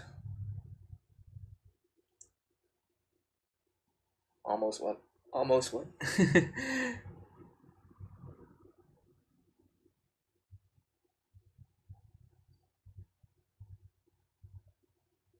We were having a good time, but realized that it's almost closing hours for the MTR line, and we need the train to bring us back to our hotel. I had to quickly leave Hong Kong to end the day, and we are lucky to catch the last train home. On our final day before departure, my mom decided that we should catch a ferry to Macau. We rode the bus and some more iconic spots like that Macau Tower, the Guan Yin statue, their science center, and multiple themed hotels. If I have one impression I've gotten about Macau, it's China's version of Las Vegas. They have their own mini Eiffel Tower, Roman Colosseum, and Big Ben while I was visiting the place.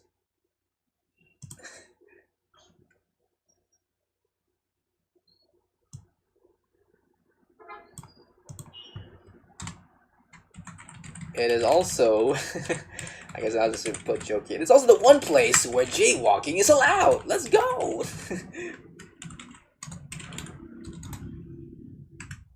jaywalking is allowed.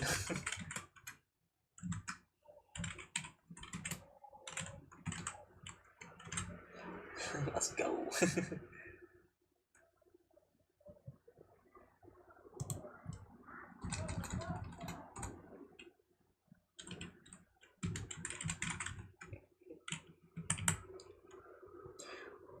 Yay, crimes.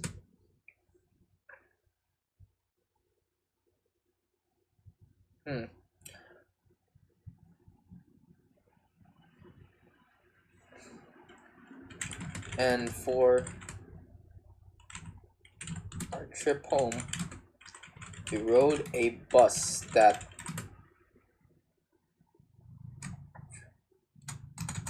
back to our hotel in Hong Kong. Because for some reason, my mom didn't book a hotel in Macau, so we had to like go back to Hong Kong to to rest up for the night. And when we planned our trip back to Hong Kong itself, we took a bus that took us to a highway that freaking crosses the ocean. And when you look at how far Macau is to freaking Hong Kong, you gotta have to admire the engineering marvel that it would take for someone to build a highway crossing the sea from Macau to freaking Hong Kong of all places. Like what the frick? It's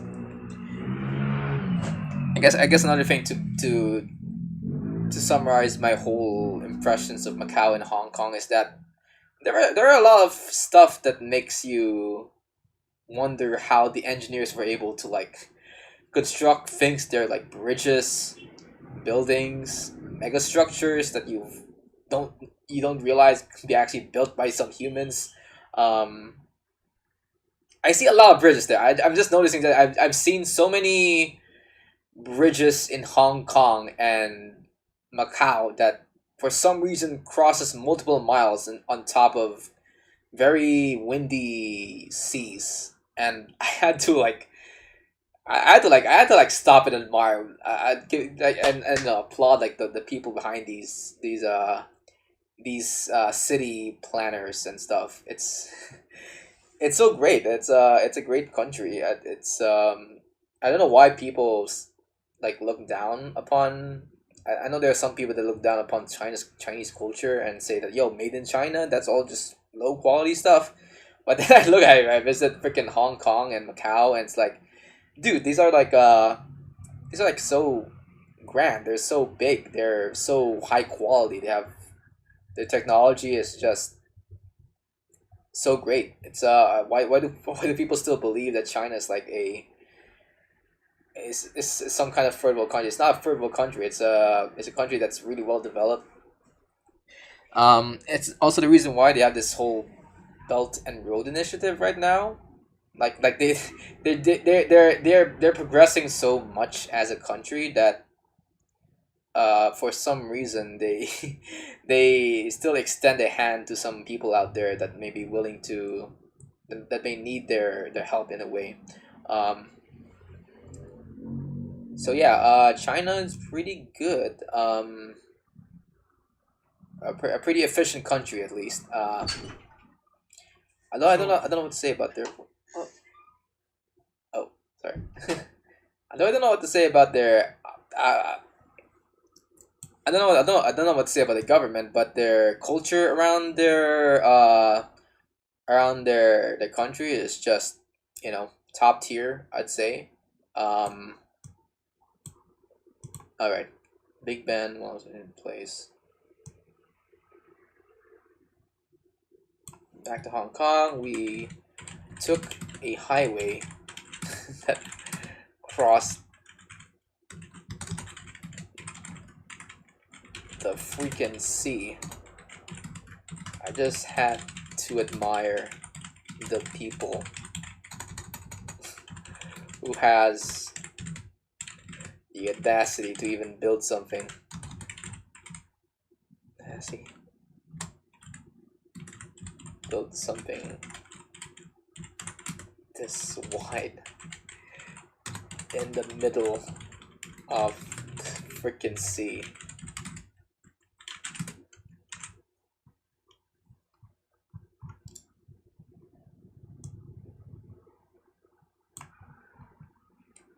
Okay.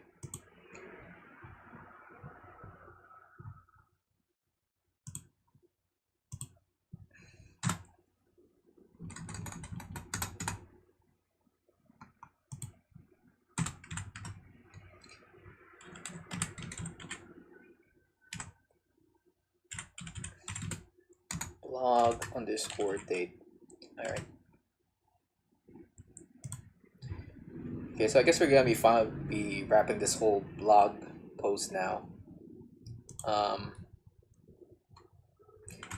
We went back home. Went back to the Philippines on our fifth day. And went back to the Philippines on our fifth day, and this is where I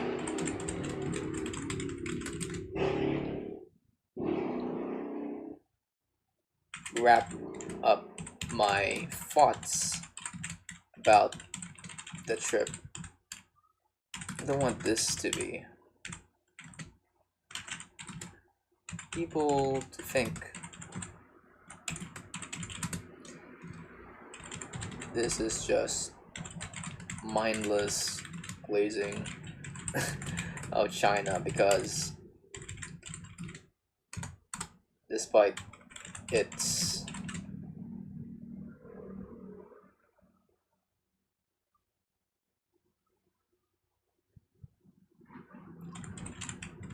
highs,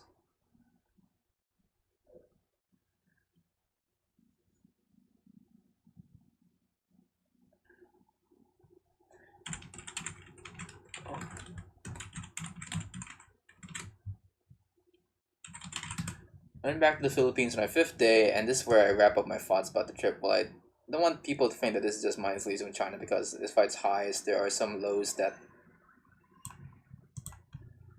can be identified when further down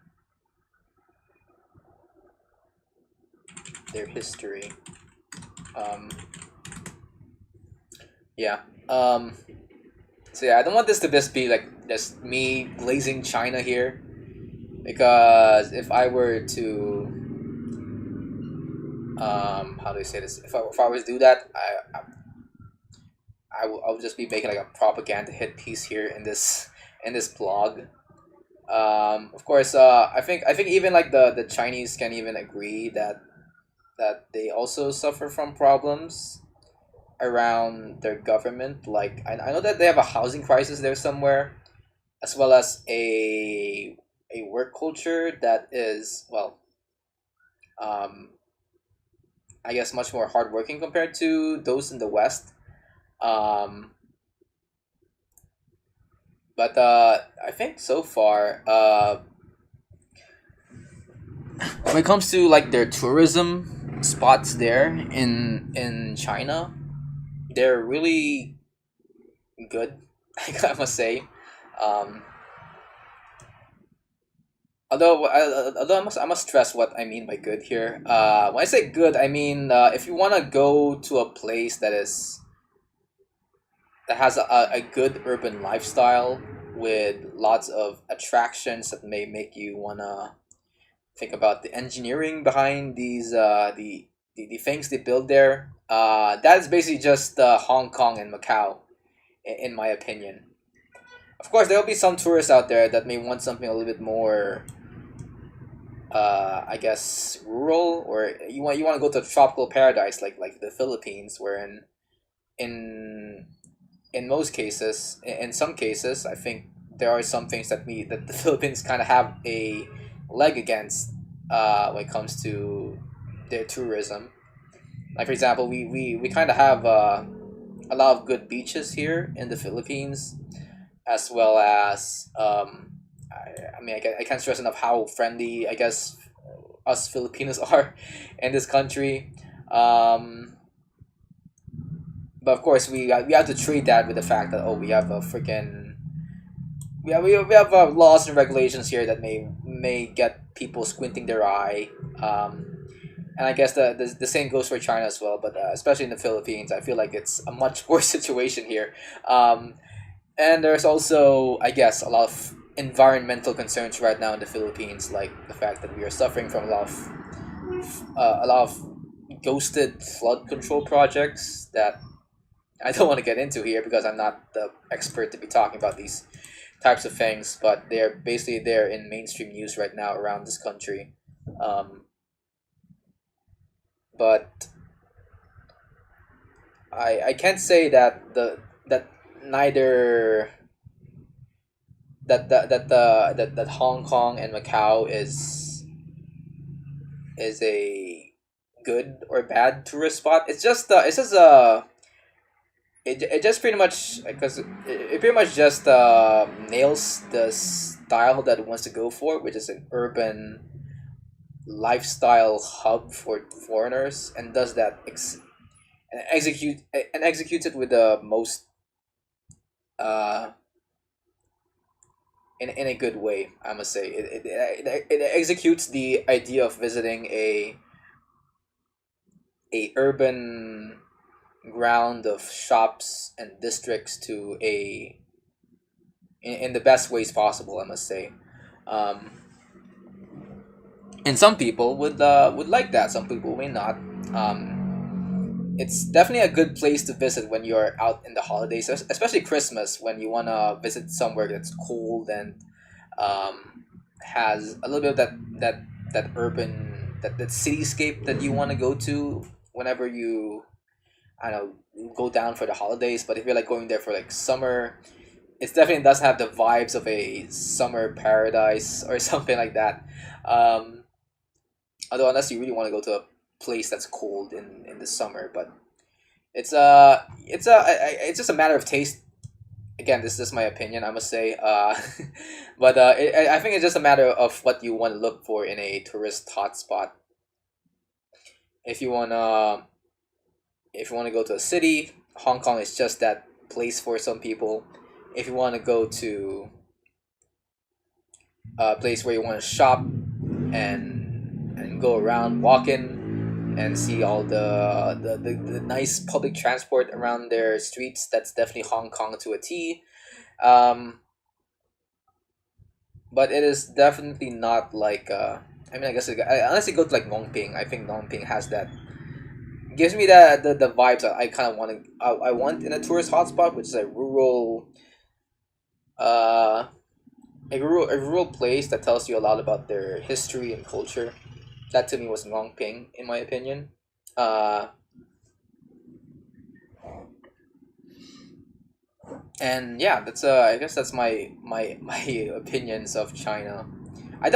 Don't take this as me like inflating or putting down the culture around Hong Kong and Macau. All I'm saying is that they just have like very you go there with the expectation that you're going to a different place, and there will be some highs and lows. And because there may be some people that want to overhype a place, not only to realize that, oh, it's just like any other country, I must say. And I don't want to be that influencer that say, oh my god, there's so many good things in this country, there's nothing bad about it. um and don't want to be that person that demonizes a entire country, because I don't think that's what China, especially Hong Kong and Macau is. I guess a good way to explain my thoughts here is when you look into, I don't know, like a, how do I say this? I mean, it's kind of like watching. It's kind of like picking your favorite flavor of ice cream in a way. Like you can't just say that chocolate is better than vanilla, vanilla is better than chocolate. Like it's the only way you can say that that one flavor of ice cream is much better is if you is through a subjective way of seeing things. Um, and to me, I think the same can go towards, comparing different places amongst each other. Uh, and the reason why I'm bringing this up is because I feel like with Filipinos nowadays, they feel like, oh, freaking Philippines is trash. We should go to another country because all the places outside of a country is better. When in reality, I feel like there's also some, while they do have some problems, while they do have some solutions that we don't find here in this country, I feel like they also have their own sets of problems that are like non-existent here in the Philippines. Again, it's a matter of each country having their own highs and lows. The Philippines is a great tropical paradise, but if you freaking look into the environmental concerns here, you may want to move into in another country. In Hong Kong's perspective, at least based on what I hear of in the news and from how I see the country there when visiting it for the first time, um, I feel like they they really have a lot of I don't know, cold temperatures there as well, and they're, I guess, comparing it to Filipinos, they're not as accommodating, but that's just a result of them of normal people just treating strangers in a way. Um, it's nothing linked with malice once again. It's just how people normally act when you're in strangers. You don't just freaking hug a stranger. You just you need to like put some distance uh, when you interact with someone in this when you talk with someone you don't know, and that's just something that some Filipinos just take for granted when they move into a different country. Um, so yeah, it's that's just my opinion. It's a China and its regions like Hong Kong and Macau. Has different. It's just different, I guess. It's and I'm not saying it's bad or good. It's just that they have a lot of highs and lows, just like how we have it here in the Philippines. It's just that it's very easy to point out our lows that we sort of forget that we also have a lot of highs. Um, and it's also easy to point out the highs in China. Like, for example, they have a good economy there. They have a good, I don't know, they have a lot of good tourist destinations there as well. Uh, so yeah, let me just try to write this down.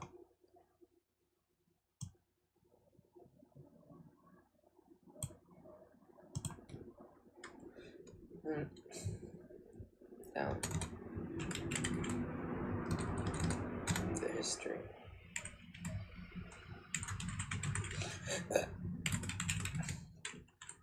Tourist spot,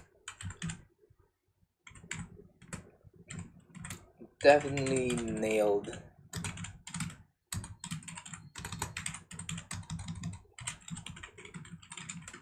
the urban holiday vibes I wanna look forward to during Christmas season.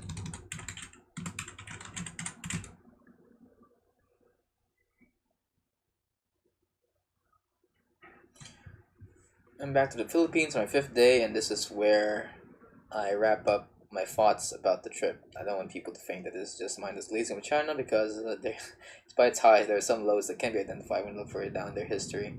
However, as a tourist spot, it definitely nailed the urban holiday vibes I want to look forward to during Christmas season.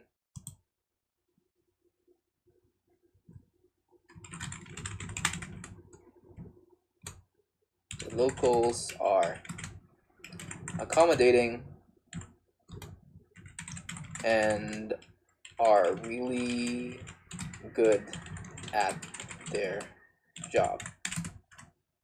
They are never late for anything, like arriving at a bus stop or train station. And there are a lot of engineering marvels to be seen when going to Macau and Hong Kong.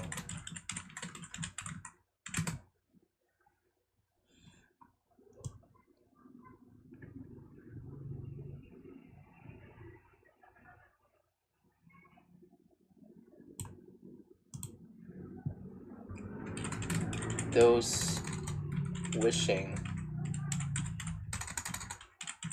for a quieter and simpler environment, the Ngongping 360 may just be the place for you.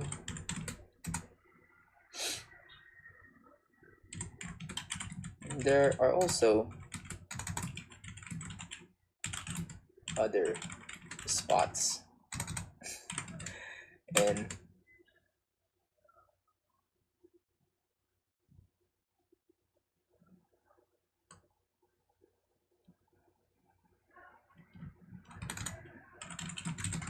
I have not visited that are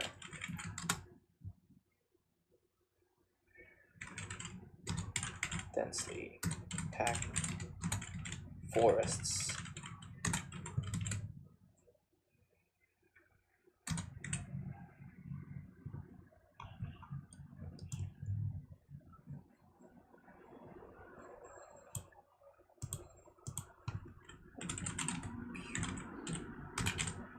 Beautiful densely packed forest.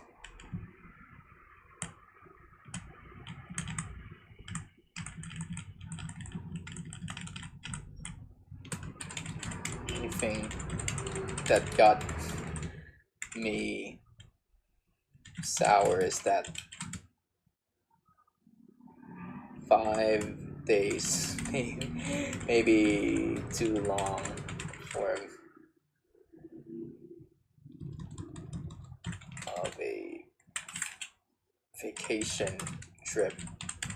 And by the third day, I was feeling a little bit homesick.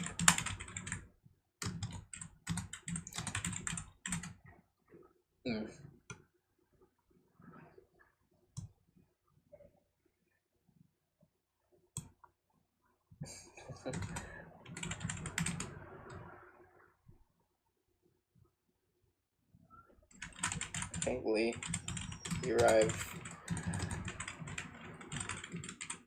at Manila safely. And the first thing I was greeted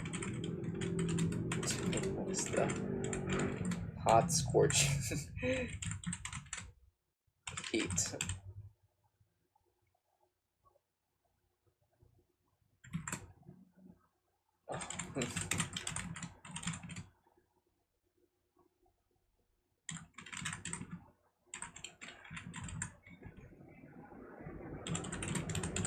Side of Newport City. Which I was greeted to was the hot, scorching heat of the sun and the heavy traffic just outside of heart of Newport. Nice to see you.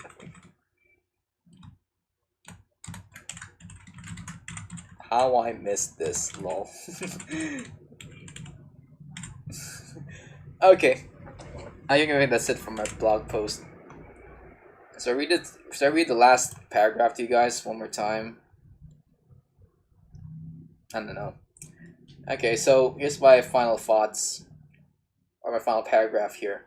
On our final day before departure, my mom decided that we should catch a ferry to Macau. We rode the bus and saw more iconic spots like... Wait, that's not it. What the frick is it?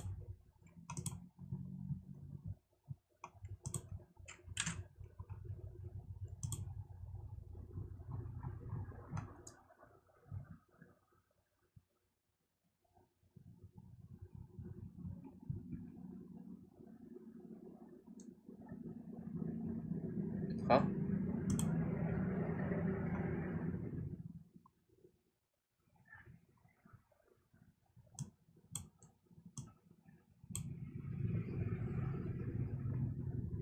Where the... What the fuck? Where's my...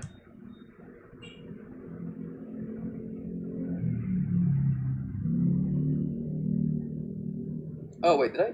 Where did I write that, fam?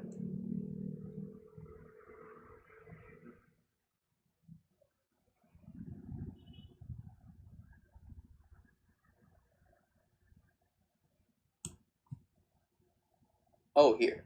Okay, why did I write it down here? Control C.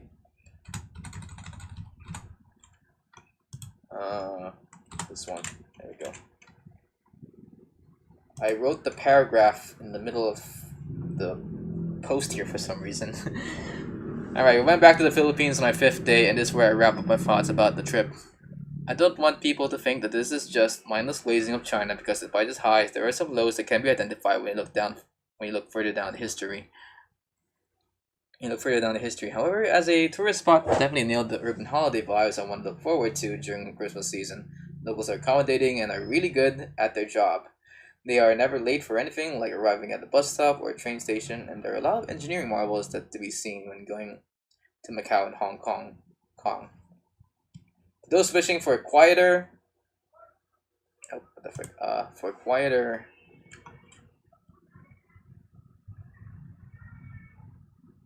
Quitter. Why do you say quitter here? Quieter. There we go. Those wishing for a quieter and simpler environment, the Ngongping 360 may just be the place for you, and there are also other spots that I have not visited that are just beautiful, densely packed forests. The only thing that got me sour is that 5 days, so maybe too long of a vacation trip. And by the 3rd day, I was feeling a little bit homesick, lol. Thankfully, we arrived at Manila safely, and the first thing I was greeted to was the hot, scorching heat of the sun and the heavy traffic just outside of Newport City. I missed this, lol. Okay, let me just add a bit some photos. I'll just take some Google images because I took some photos in freaking Macau and Hong Kong, but includes my face, and let's keep things let's keep the family photos on my phone for now. I don't want you guys to be doxing people or my family here. Let's see. So we went to the Ngongping 360, so might as well get a photo of that here.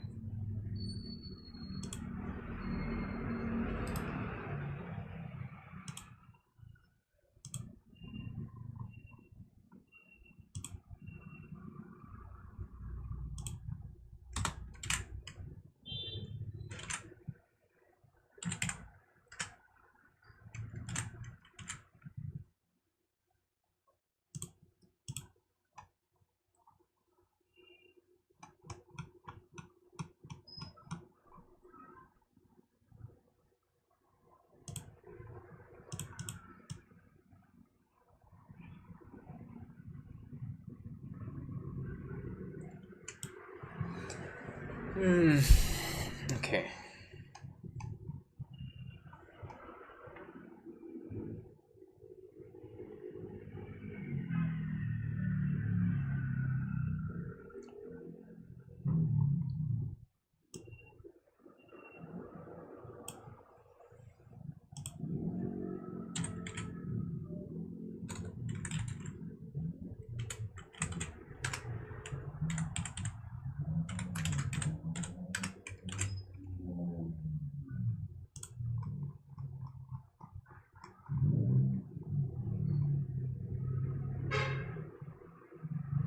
I need to get to see the fake McDonald's here.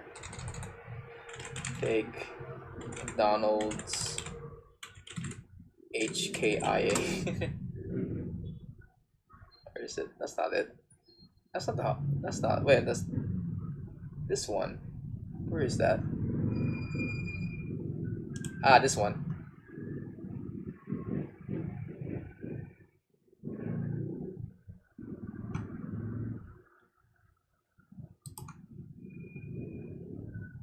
Copy image link. This would be much more much better, high quality photo of this, right? Ah, here. I know it's like. No, I ain't having this. This has to be a higher quality version here.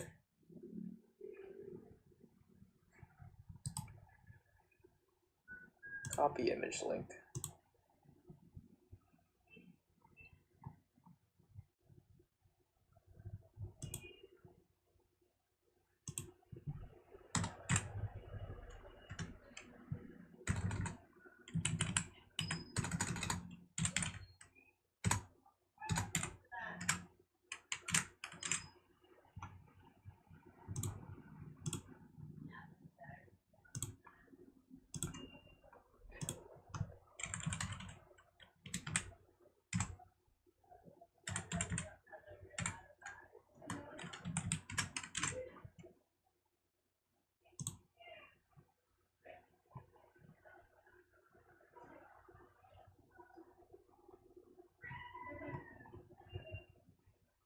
Oh God, that's so small. Why is it so small? Let me get a better view of this. 2048 by 2048. Why is it not that big?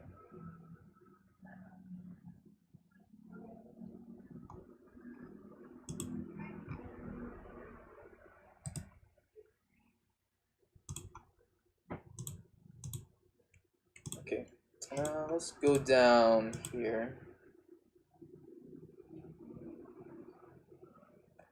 Um,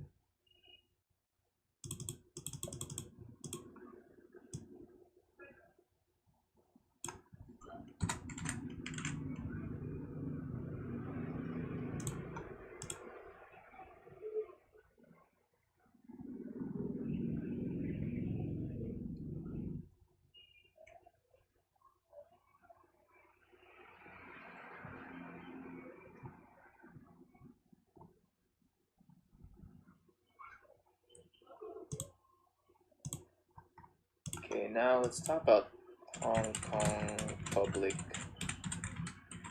transport.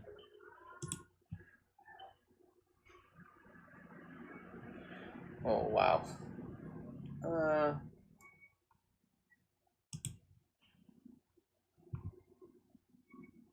All right. So coincidentally, we haven't really ridden the.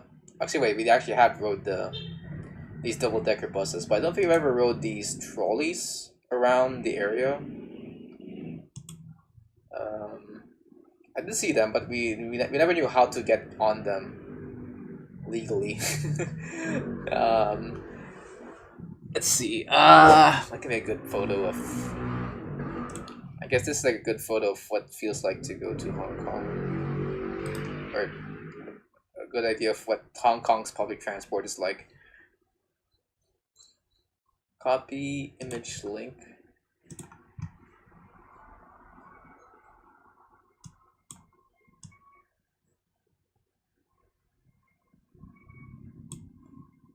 Let's see.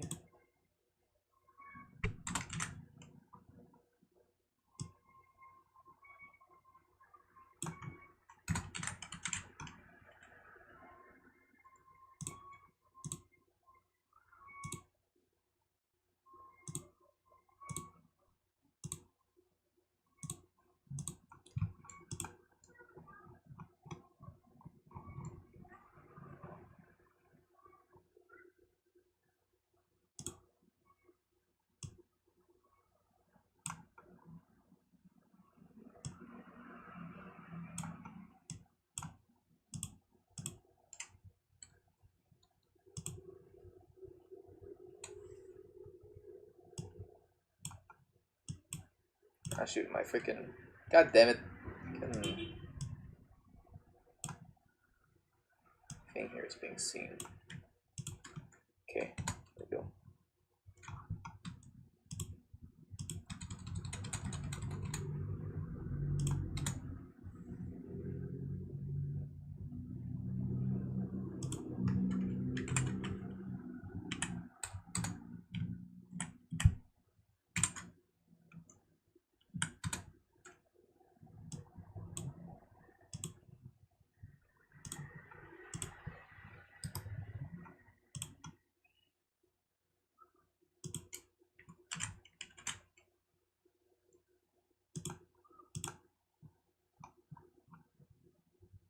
Oh, that's a big photo. What the heck?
Hmm.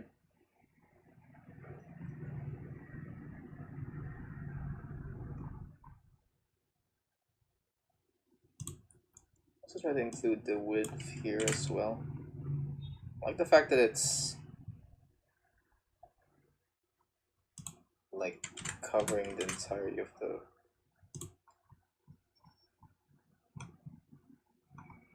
Okay, there we go.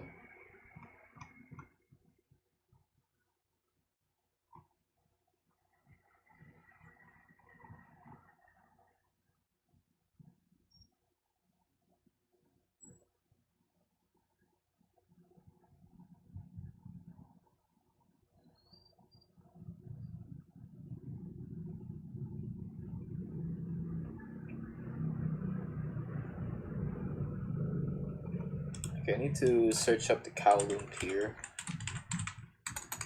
Because I think for the majority of my time there, we've only like went around this pier for the majority of the time.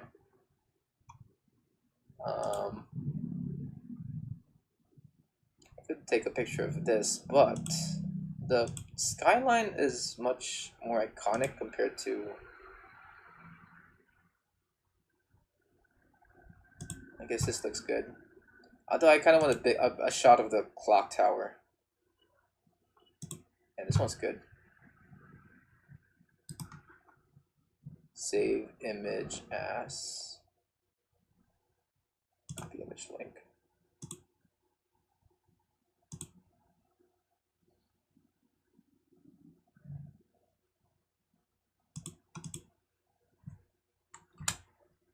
Image. Control V. C.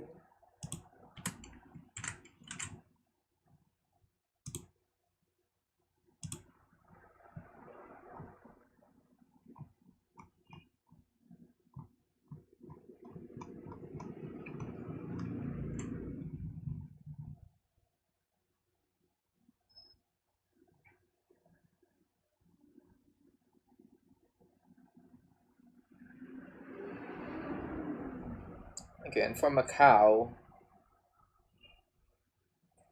let's see. I think the most iconic spot of Macau would be a tie between the Guan Yin statue and the Macau Tower itself. Guan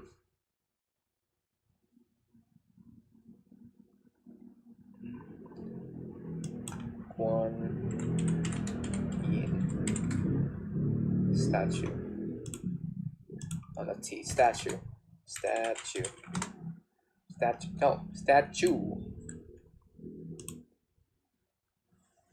Macau.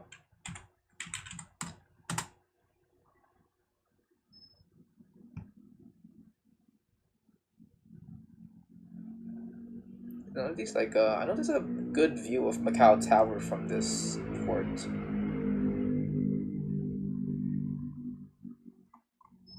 And Macau Macau Tower. I guess there's none. I guess you can just sure, why not? I feel like I think Macau Tower has been used too much when people talk about Macau. I'd rather have this be what Macau is supposed to look like. And they went during the daytime, I think. So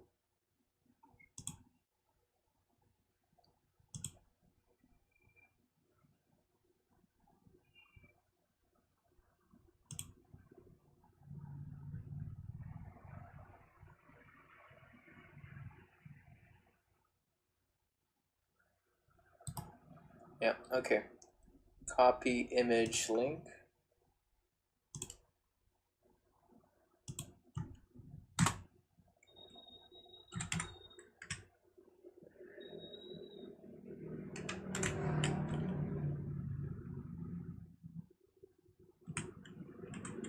Width.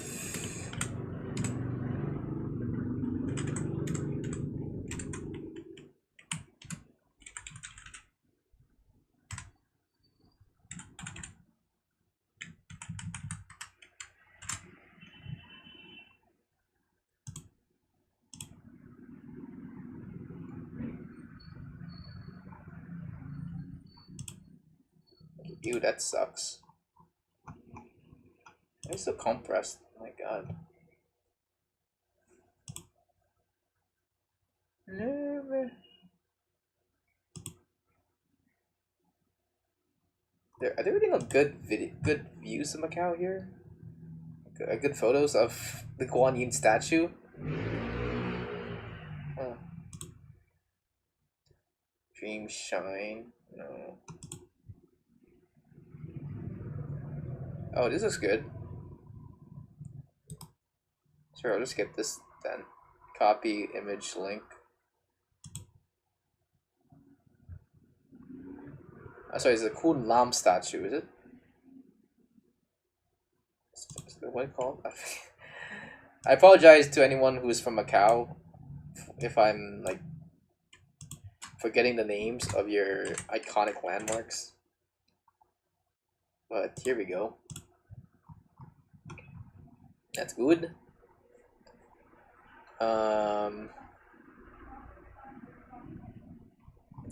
Yeah, I guess this is it for the post, guys, because it's made a lot of stuff here.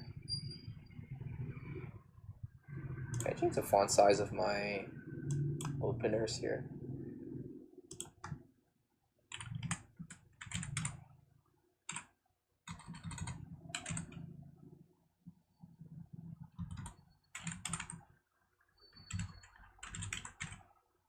Let's see. Wait. P HTML.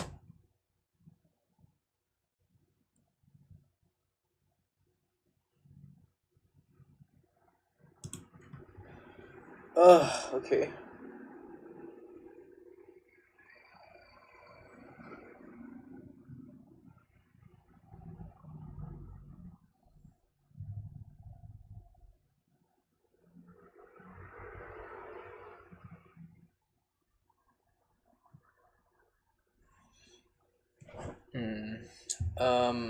Text size. Is there text size or something?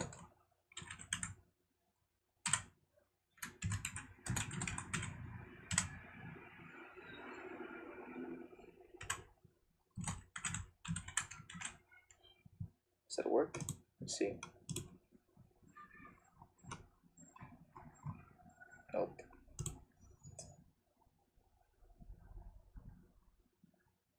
Log date. Log date.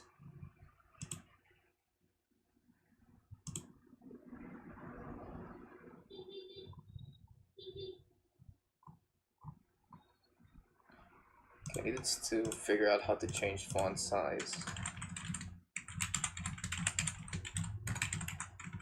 HTML.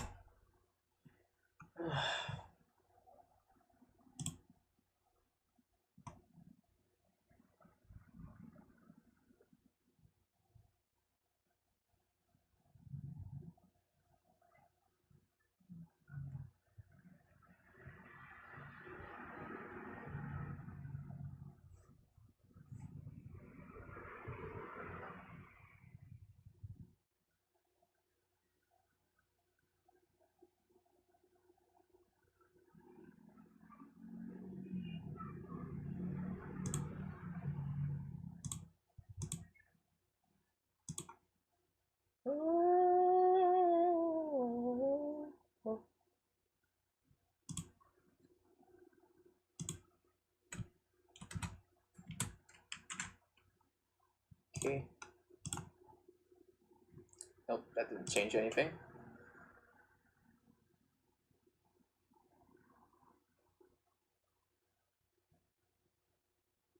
Okay, how about this? Control C.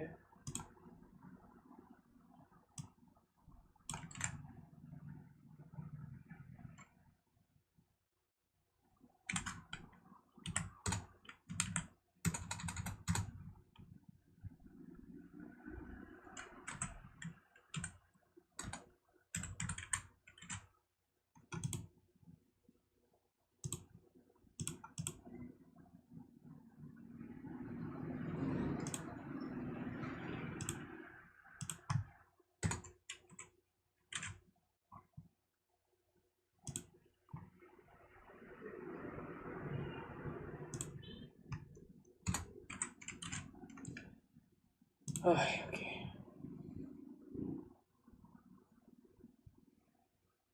Alright, let me just change all of the styles here.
Okay, this is like I guess a rough way for me to change the styles here, but I'm like too lazy to like. I know I can just change the font size in CSS, but I'm like too lazy to like get all of that figured out in CSS. Sorted out in CSS, I mean.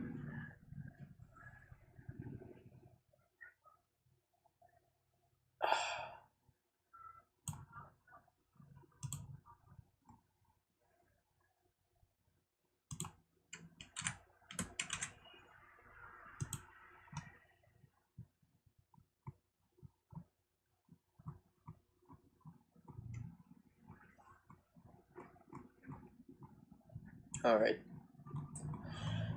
Okay, I think that's it for today, guys. We have created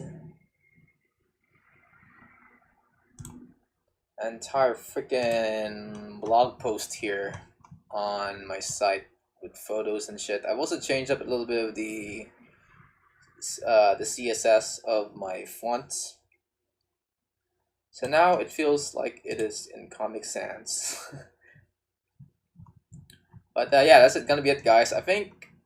Okay, so far this isn't published onto my Neocities site just yet, because if you go down here, it looks like this on my website on Neocities. But I'll upload this as soon as possible. So the HTML files for this as soon as possible.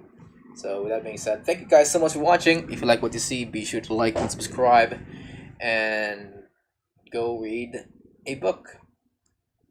Bye bye. Oh, by the way, guys, I guess on our next stream we'll do a Blender stream now. I apologize for like for doing a lot of how do I say this? A lot of freaking VSC streams today. The reason why I'm doing a lot of these BSC streams because I want to wrap this year up by just doing a bunch of small projects. Then on January we will begin with doing some more proper Blender projects and maybe some gaming stuff, gaming related Godot projects if I have any plans on doing that. So with that being said, go read a book, guys. Bye bye.